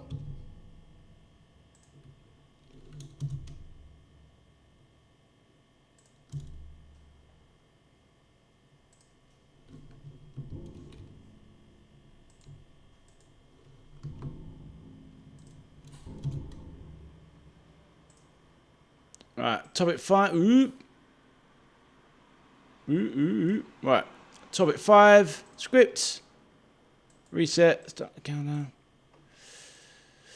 Right. So, topic 5 is done. Topic 5 we're on. Let's read that anymore. Yeah, it definitely are for great ones. Arthur says Robbie Keane, Ferdinand, and Pepe Reina. Really good points. Right, introducing the next topic. Raymond. Are you there, Raymond? Newcastle fan from Zambia. Please let me know, are you there? This is your topic. This is you, Raymond. This is all about you now. And I think it's a very interesting one. Rick, let's have your thoughts on this because you have just been involved in this as well. So, Jaissle, or Jaissle, or however you say his name. This is the manager that Newcastle brought in to replace Eddie Howe, who stepped down recently in the summer. Jaissle, who has replaced Eddie Howe. Newcastle facing an uncertain future. Newcastle they've had a troubled pre-season so far. They've just lost to Everton in a friendly 3-1. Can anyone that saw that game, whether that's you, Michelle, or Rick, can you let us know about that game? How did Everton play? How were Newcastle? Were they as bad as it sounded? I think Michelle was talking to us the other day about how bad that Newcastle seemed. But Rick, you're an Everton fan. Did you watch the game? What was your thoughts on Newcastle? Right, let me talk about this manager. This manager was the manager of Al Hilal in Saudi. He won the Asian Champions League twice in a row, but didn't win the league over there. So he's been brought in as part of the Saudi kind of group, who obviously want to bring someone who's worked in their business and their orientation. Now he's come in and he said that he's aware of what the Newcastle's needs are. But he's come in and he's talked a lot about passion and what the club needs to do. But is he cut out for this league? The experience of not being in a Premier League might be a bit much for him. So, what do we think about Newcastle this season? Do a lot of us think they could be in real trouble? They've lost Anthony Gordon, former Everton player. They've lost, obviously, Bruno Guimaraes to Arsenal, their talisman. Who else have they lost? Sandro Tonali to Spurs for 100 million. Who else have they lost? Obviously, Isak, the previous season, to the mighty Reds of Anfield Road.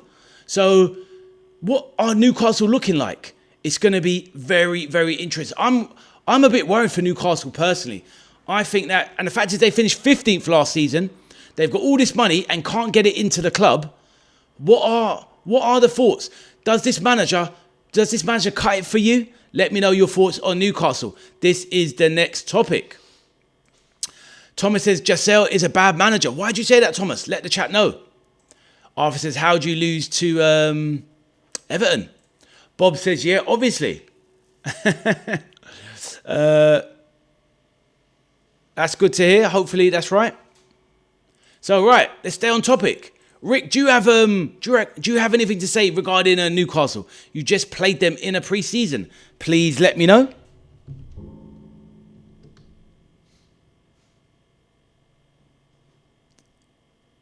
Right, here's Rick's contribution. Let's see this. Rick says Everton were far better passing and attacking. Newcastle looked like relegation fodder. Oh, he's dropped the F word, fodder. And you know when a team's in trouble when a man calls you fodder. So they look like relegation fodder. The defence was all over the place. But they nicked Gordon when we were on the dumps. Karma. Rick is not holding back. No, I hear that. So Everton outplayed them and looked good. So yeah, this is what I'm thinking. I'm thinking next week, I want to try and cover a Newcastle game on a live stream because I'm really interested to see how they look. And obviously, they are Liverpool's first game of the Premier League season. Now, when the Premier League season and all of the fixtures were being announced, everyone saw Liverpool away at Newcastle. We were going, oh, tough test. I'm looking at it thinking, this is a great opportunity to play them now while they're at their weakest. So I'm all right with it. But I'm worried about this manager. I think Newcastle could be in real trouble this season. They've got two decent forwards. Wisser's all right, and obviously the lanky German up top, Nick Waltermader, is a very good technical player. But they seem like they want to offload him already. So I'm not sure about their recruitment policy. Rumours that they could be losing Lewis Hall to Man United, stuff like that. And I think Lewis Hall is definitely one of the best left backs in the country, without a shadow of a doubt. Right, Newcastle United will be 17th this season. So you think they'll just about survive the Premier League season? Big Dan Burn will chin the whole opposition out, says Bob. Thomas says, and Fulham 18th this season. Oh, Thomas, you're agreeing with me. You think that Fulham could be in real trouble. I do as well. Anybody else have thoughts on Newcastle? And can please everybody make sure that you have liked and subscribed, please. Phasmo, make sure you've liked. You're asking about winning that spin the wheel. Make sure you like, my friend. All good.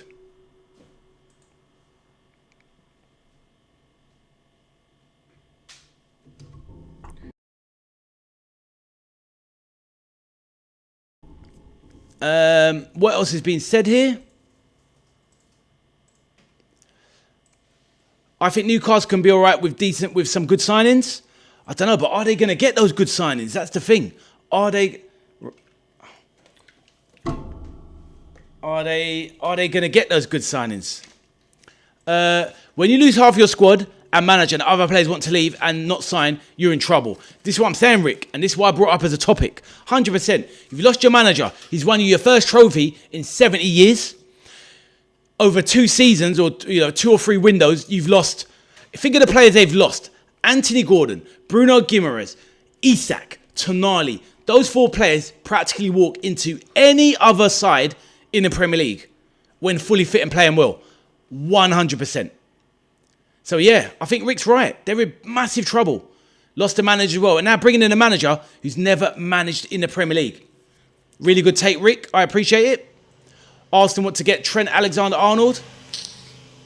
Don't cheese me off.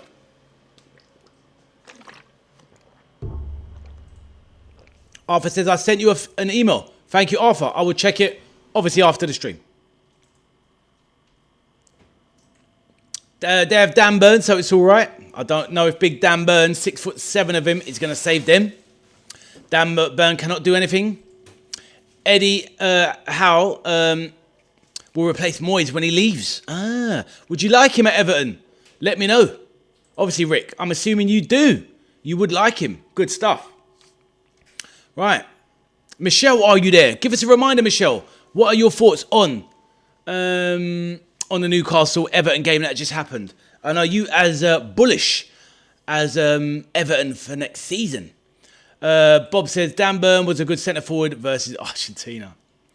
That makeshift centre-forward. Last-ditch brigade.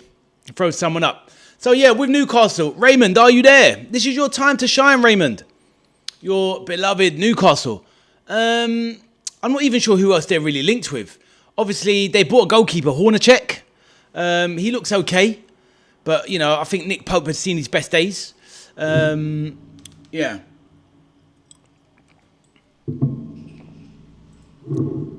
Thomas going in on David Moyes.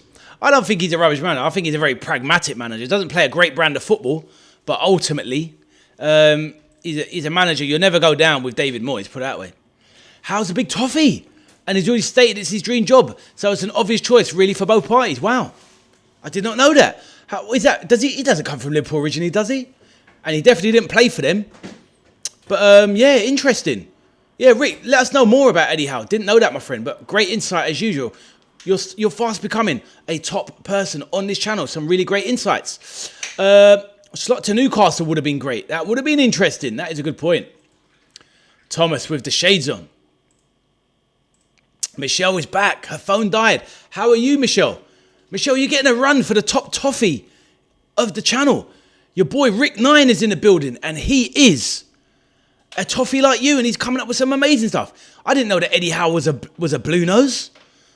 Did he grow up supporting Everton? He definitely didn't play for Everton. I'd remember that. But yeah, let us know, Rick. What's the story behind Eddie Howe? And Michelle, what are your thoughts on Newcastle after seeing your beloved Everton smoke Newcastle 3-1 in that friendly? Please let us know, Natasha. Daniel Dubois has McGregor level mic skills. He definitely does not. Maybe McGregor now. He's a passionate Everton fan. Massive blue nose. Wow. Wonder where that came from then. Fair enough. Respect it. I rate it. Fair enough. Good manager, Eddie Howe. Good manager. I think he was obviously hands are tied at Newcastle. Not really much you can do. They got all the money in the world. They couldn't get the money into the club. But it is what it is.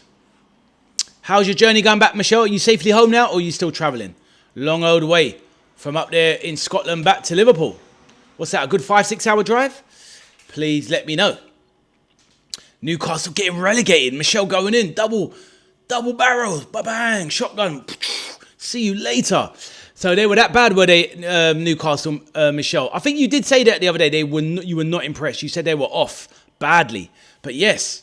But yeah, did not know Eddie Howe was an Everton fan. I wonder what his links are. Just supports him as a boy, maybe. Maybe it's a family thing. Who knows? Interesting to hear. But yeah, that'd be a great job. You know, new stadium, good project, and plays a good brand of football, Eddie Howe. Something that Newcastle... Does anybody know anything about this Jaissle? Apart from the fact of, like I said, he managed Al Hilal. He won the Champions League over there, Asian Champions League twice. Yeah, so it's what it is. He was born in Watford and watched the final with Everton and became a Blue ever since he was 8. I hear that. Thank you, Rick. Love to see it. So what's that, Thomas? What did I miss, my bro? Well, you said Moyes is a rubbish manager. I read it out, Thomas. You're not listening. Dan Burn cannot do anything. I read all of your things. And I read about Trent. I read all your messages, Thomas. You're not listening, young man. Right, but yeah, I mean, interesting.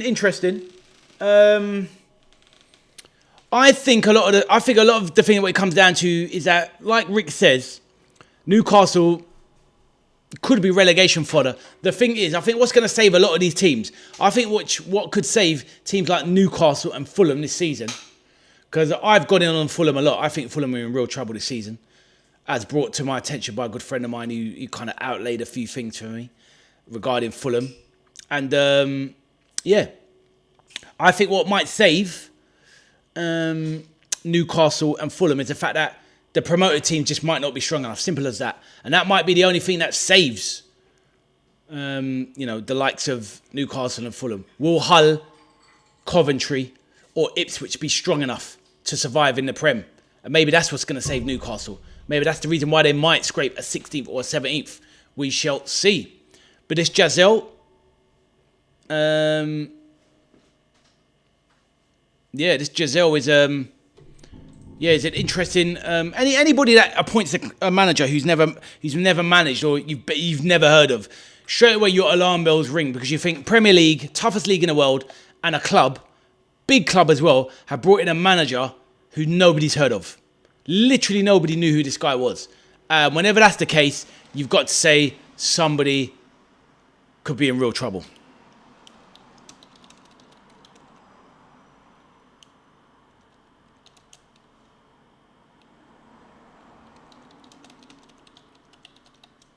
But saying that, let's put it over onto the chat.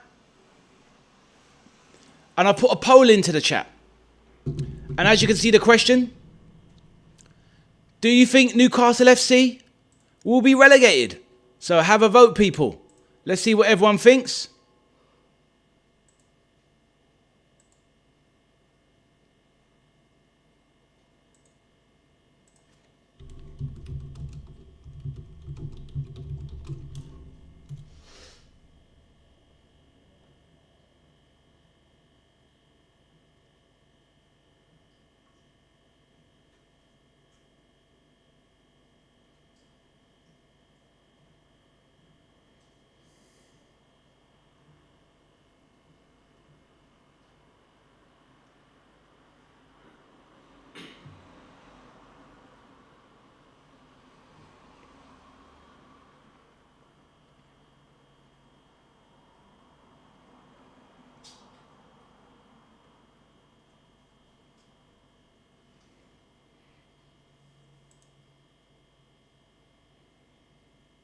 All right, let's have a look here.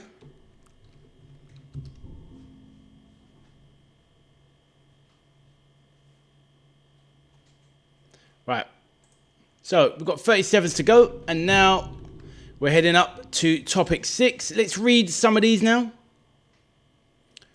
Remember, guys, the spin the wheel is going after topic 6. Right. And Rick is dropping a tune, and he's dropping an Elton John, and I guess that's why they call it the blues. There you go. What? Just repeat it then, Thomas. I can't go back anymore. No, Arthur, I don't think so. Peter says, heard a few people mention nepotism regarding Hal's nephew. Well, that is a very good point, Peter. Now, that's the thing. He was trying to elevate his nephew into the scouting role, where he was in a scouting role and he was doing a lot of the deals through his nephew. So was there financial gain there? Well, there probably was financial gain, Peter, because at the end of the day, you're getting your family into the club, and he was kind of growing a lot of power within the corridors of Newcastle through family connections, which is a bit strange. But to be fair, Peter, if his nephew was really good at his job, then it's one of those ones.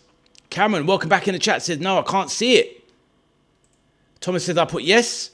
Peter says, big bad, no. And Rick says, did West Ham have a better squad last season than Newcastle currently have now? That's a very good point. I don't know, Rick. Bowen, Tati Castellanos up top. James Ward-Prowse, who he fell out with and didn't play. The goalkeeper. Maybe they do, Rick. Maybe Newcastle do have a better squad than that's a good point, mate. That's a very good point. I like it. Abdul says, Ade, who is getting relegated. Well, do you know what, Abdul? For that, let's go. Oh, yeah, Fernandez. Yeah, good player. Yeah, exactly. Abdul, let's do that one. Let's do that one as a topic.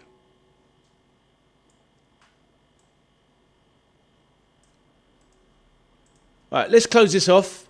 Let's do this. Right, let's close it off. Abdul, welcome back, my man. Let's do this one as a topic. Right. Do we think Newcastle will get relegated? Yes, 36. No, 64. Right.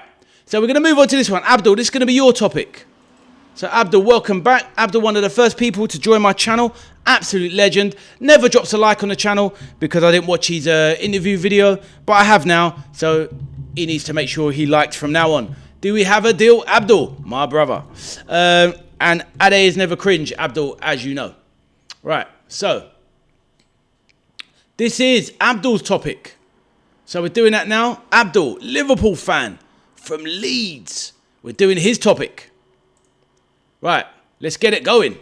And then after this, we're going to be doing Spin That Wheel. We're doing a competition to see who wins the entry to my fantasy football competition. Let's go. Right, so let's read out some of those. top best bands. It's a football channel, my bro. But yeah, I hear that. Right. Let's go through some of these. Right. So, topic 6 is who is getting relegated from the Premier League this coming season? We've just mentioned Newcastle. Thomas has mentioned Fulham potentially as well. I have in the past as well. Rick is saying here, Hull, Ipswich, Newcastle, Coventry stay up by 1 point. So basically, Hull, Ipswich and Newcastle go down for Rick. And if it's Coventry, managed by Frank Lampard, stay up by 1 point. Great insight there.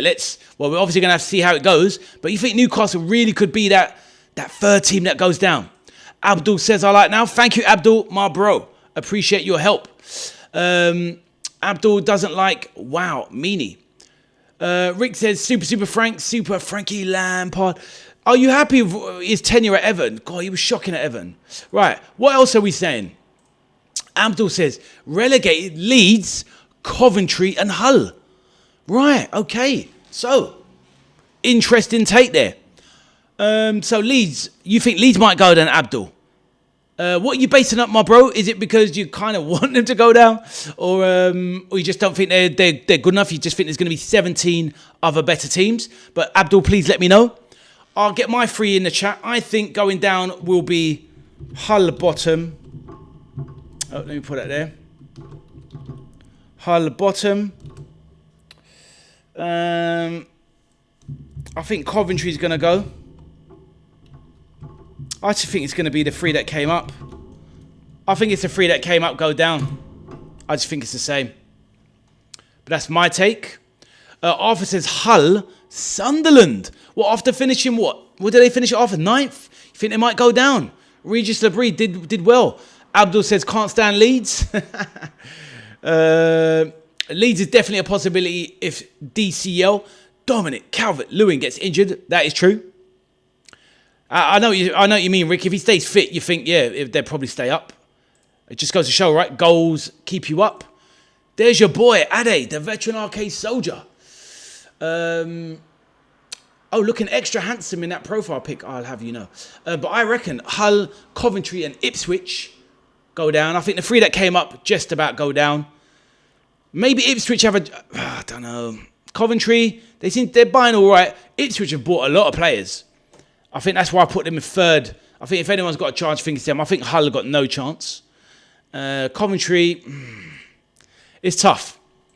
Peter, it says, wow, there's no want here, is there? Hull, Coventry, Tottenham. There's no sneaky desires here, Peter. Aussie Ange, are you there, my Australian friend? What do you think? Peter reckons you could go down. Aussie Ange thinks you're going to win it. And Peter thinks you're going down. Thomas says I missed his message again. Let's have a look.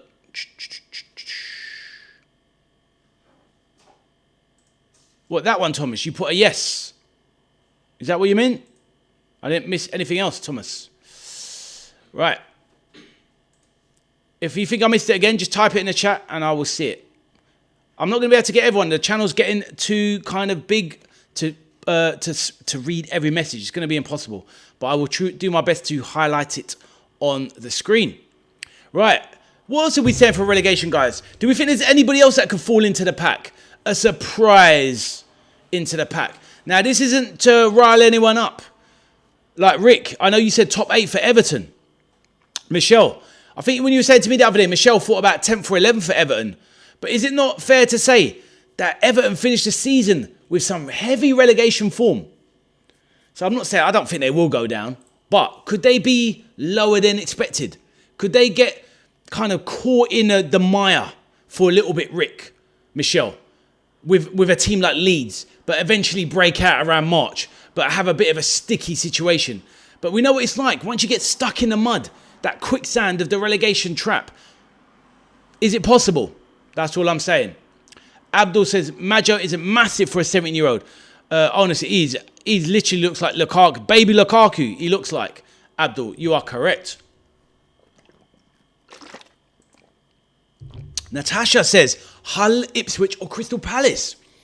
Fair enough, Michelle. So Hull and Ipswich I get. They're my 2 as well. But you think Palace could fall into it? New manager as well, Natasha. So good point. Inexperienced at the Prem level. Lost Lacroix at the back. But they do seem to recruit quite well. Why do you think Palace could struggle, Natasha? Please let me know. But really good take. Rick says, there is a reason why we have 11 years more than any team in the country. We don't do relegation. Big Rick dropping them stats. I hear it, my bro. And yeah, where I will give you credit on that one as well is because sometimes there's just a gumption, right? There is just a gumption in a team where it's just like you say, it doesn't happen. Obviously, remembering the Graham Stewart getting you out of trouble. What year was that? What year was that? Got you out of trouble. Was it 97? Last day of the season. Wimbledon went down. Or am I getting the years mixed up? Was it 2003? Remember Graham Stewart getting you out of trouble. Let's have a look. Rick says, I'll be more worried Liverpool finish below Everton. You ain't look great. Bro, don't you worry about Liverpool, mate.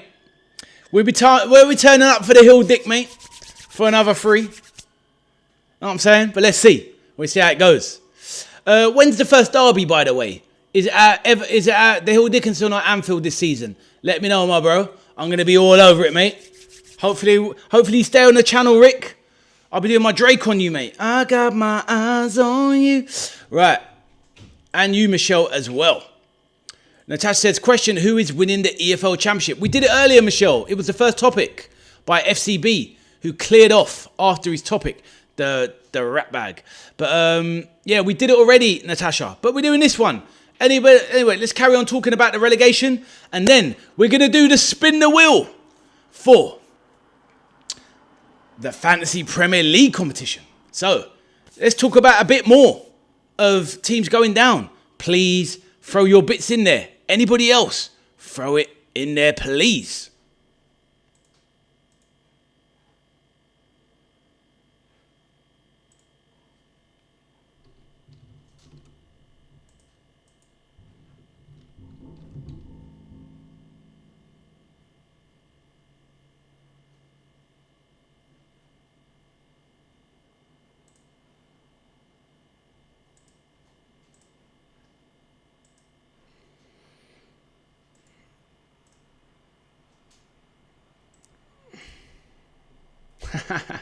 No worries. Jessica, thank you very much. So, does anybody want to say it? Right. Jessica says, I think that Hull, City, Ipswich and Fulham. Fair enough. Jessica, I like it. I think Fulham could be in real sticky trouble. New manager. They've lost Marco Silva, one of the better managers in the league. They've lost Raul Jimenez to Wolves. They've lost Harry Wilson to Leeds, their best player last season. And they've also lost Issa Diop to Ipswich as well. So yeah, very, very interesting. I think I like your takes. Yes, Natasha, very quiet. I'm looking over there on the table there. Honestly, Natasha, on that table that I'm looking at over there, it's pure diabetes on that table. It's disgraceful. Bob says Hull, Ipswich and Everton to go down. Is that more hope, Bob, that you're hoping that the Blues go down? Let me know. Rick says, 28th November, the Hill Dickinson, but already states might be moved. That will be for Liverpool's benefit. Why might it be moved, my bro? But yeah, let us know. Why is it going to be moved? Are you having developments there or something? Let me know. And Rick, how many derbies have been played at the Hill Dickinson, mate? And how many has your team won? Answers on a postcard. Arnold, get to the light. Louis wants to hear it. Exactly, everybody. Listen, can you hear that chopper in the background? Arnold's about. Schwarzenegger's about. He's looking for that predator. What you got? Arnold, what do you want to say? Get to the chopper. I'm by the chopper. I mean the like button. Smash it. Do it. Do it now. Do it now. Get to the button now. There you go. Right. We move. Arnold and Ade, the veteran arcade soldier. Let's go. Arthur says, I think Liverpool are getting relegated. I don't think so. Ade, your singing is horrendous. Thanks, Jessica. Thomas said you liked it. Is you on a Jelly Babies? No.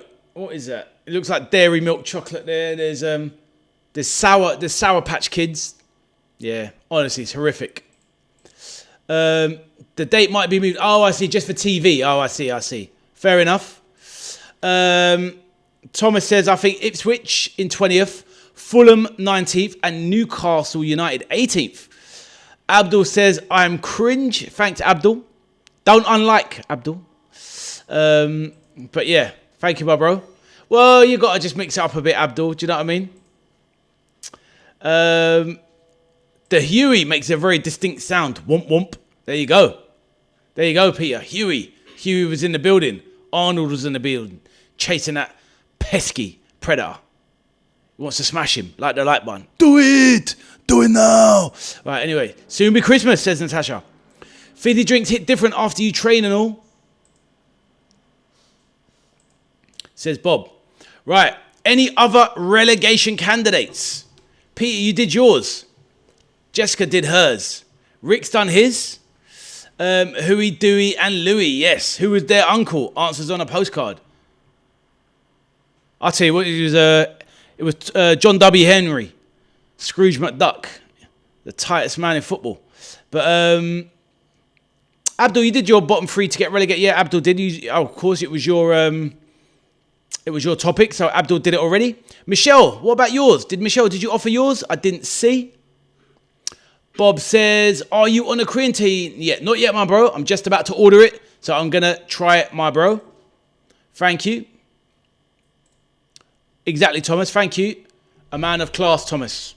You're a man of class. Right. So, we're now... Rick says, life is like a hurricane here in the duck world. There you go. This is it, my bro. This is it. Dubois is on it with me. I hear that. Oh, Michelle, thank you. Michelle says Newcastle, Hull, and Crystal Palace.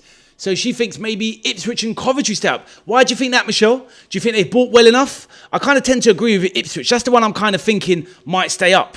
I think Hull are definitely goners for most people. Crystal Palace, I think they're too strong. Newcastle, I think, are kind of too strong, but could suffer due to that big club. Shouldn't be down there, but oh crap, we're down here struggling, if that makes sense. But what's your thoughts on it, Michelle? Why? Let us know. Jessica says, if I win, can you send me your email, please, so I can be in your fantasy Premier League? Yes, Jessica. It's actually already on the screen, Jessica. It's the pinned comment at the bottom, so it's there. And Peter says to Hull and back. I think everybody basically thinks Hull are going to get relegated. So, on that note, let's put a question in the poll. Will Hull be... Alright, let's start that poll. Right, now this one, I'm expecting a landslide. Let's see if anyone thinks that they could stay up. So the poll is in the chat. Do we think Hull can stay up? Apologies. Would you take Yankuba Minteh for £80 million? No. No, Bob, I wouldn't. He's nowhere near good enough. No chance. Palace will not go down, says Thomas. Crystal Palace ain't going down this year. Michelle says, Crystal Palace, most of the good players are going or gone. And they still called the Hull Tigers. Imagine, remember the owners tried to get them renamed. That was definitely cringe. Abdul, you think I'm cringy? That was cringe. Hull will go down, says Thomas. Right, everybody vote. We've got 46 seconds. Get your votes in, people. And while you're voting, make sure you hit that like button, please, if you haven't done already. Let's vote, everybody. Let's get the vote in, get an answer. Phasmo, do you want to vote? Phasmo, if you're there, in the building.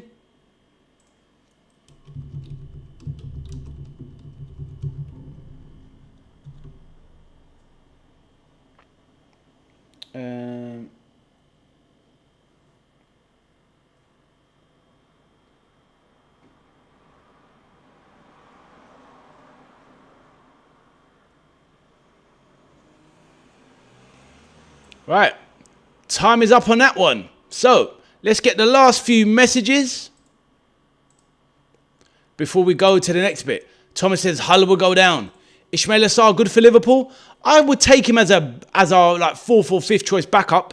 It'd be relatively cheap. He is 28 though, 27, 28. Michelle says Coventry will be the dark horse. I think they'll do good. Thank you, Michelle. I see your rationale there. Cameron says they're goners. Jessica says, I think that Hull are going down this year. Phasmo says, thank you, Phasmo. In the building, they're gone for sure. Did you mean they are gone, not they're gone? Just sorting out your English. Sorry about that. I'm a stickler. Gary says, 100% yes. Or is that 200%, Gary? Michelle says, Bob, I seen at Everton not getting relegated. Thomas says, Everton a good team. Also, Crystal Palace good team. Bob says, he clears Chiesa. He does, and he's fit all the time, Bob. Exactly. And Phasma says, okay. Michelle, why are you laughing? Michelle's cracking up. What are you laughing at? Right, let's close off that poll. And that is a resounding result. So the result for the question was 15 votes. So big votes there. Will Hull be relegated? Yes, 93%. And no, 7. So, not sure how many people said no. Maybe one there. 1 or 2. Absolute tops. Right. Last few messages before we go on to one of the main events of the evening. So, it's 17th, says Bob. I hear that. I hear that. Peter says, I'll have to support Hull now as the top underdogs. I hear that, Peter. Oh, wow, Michelle, that's a bit strong. Jeez.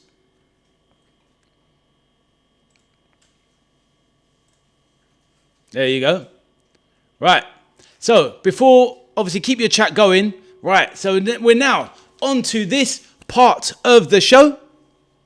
Arthur is waiting to go to bed. He's already won, Natasha. He's already won entry into the Fantasy Premier League. Jay won it, but he gave it to Arthur. So Arthur is not going to be in this wheel. Now, who is new in the chat? Rick, you're there in the chat. Rick, let us know. Do you play fantasy football? So pin your ears back if you do. Anybody that plays Fantasy Premier League in the official Premier League game, you obviously have a global league around the world. There's 11 million players. Now, I have my own fantasy football league that I run. I've run it for the last... 8 years. It started out at one of my original workplaces. I changed companies and continued it there. And I still do it to this day. So obviously a lot of these people in this league are actual friends of mine or colleagues or people I've worked with, etc. And there is a cash prize to win. So if you do play Fantasy Premier League, this is a way to enter my league for free. It's normally £30 entry. But I'm giving away 3 places. One is already, so basically, each entry is worth 30 quid, basically. Save yourself 30 quid to enter if you want to. That's if you like Fantasy Premier League. Now, I'm going to do a spin the wheel in a moment. So if you want your name down on the wheel, please let me know. What is that idiot in the chat doing? That has not happened. Right, anyway. So, Phasmo, you need a timeout for that, bro. What was that all about? Some idiot move there. The great Ronaldinho. Put that user in timeout. Put him in there for 1 minute. What an idiot. Right, anyway. Right, so the fantasy football, you just messed with the flow of the thingy. So fantasy football does require skills, Peter, it does. Or you could just take your luck and chance it. But at the end of the day, it's a game that lasts all season. So it's a fun-filled way to just enjoy the season. It's even open to kids, etc. So you've got, obviously, you pick your team. You've got £100 million budget. You pick your 15 players, and you pick a lineup for every round of the Premier League season. And if you become top, if you win my competition in my mini league, you can win potentially £1,000 and top 20 places on offer. So if you are interested, then obviously let me know and I will put your name down on the Wheel of Fortune now. If you don't win a place on the wheel, then obviously you can just pay directly and join my mini league. So that is what's happening right now. So we're going to do the spin the wheel. So let me catch up with the messages and we're going to build up to the spin the wheel. Peter says, fantasy football requires skills. Steve is back at evening, my friend of Leeds United. How you doing, Steve? You've joined just in time, Steve. We're going to do the spin the wheel for the fantasy football. And yes, Michelle, I can see what's happening there, but we're going to come to that.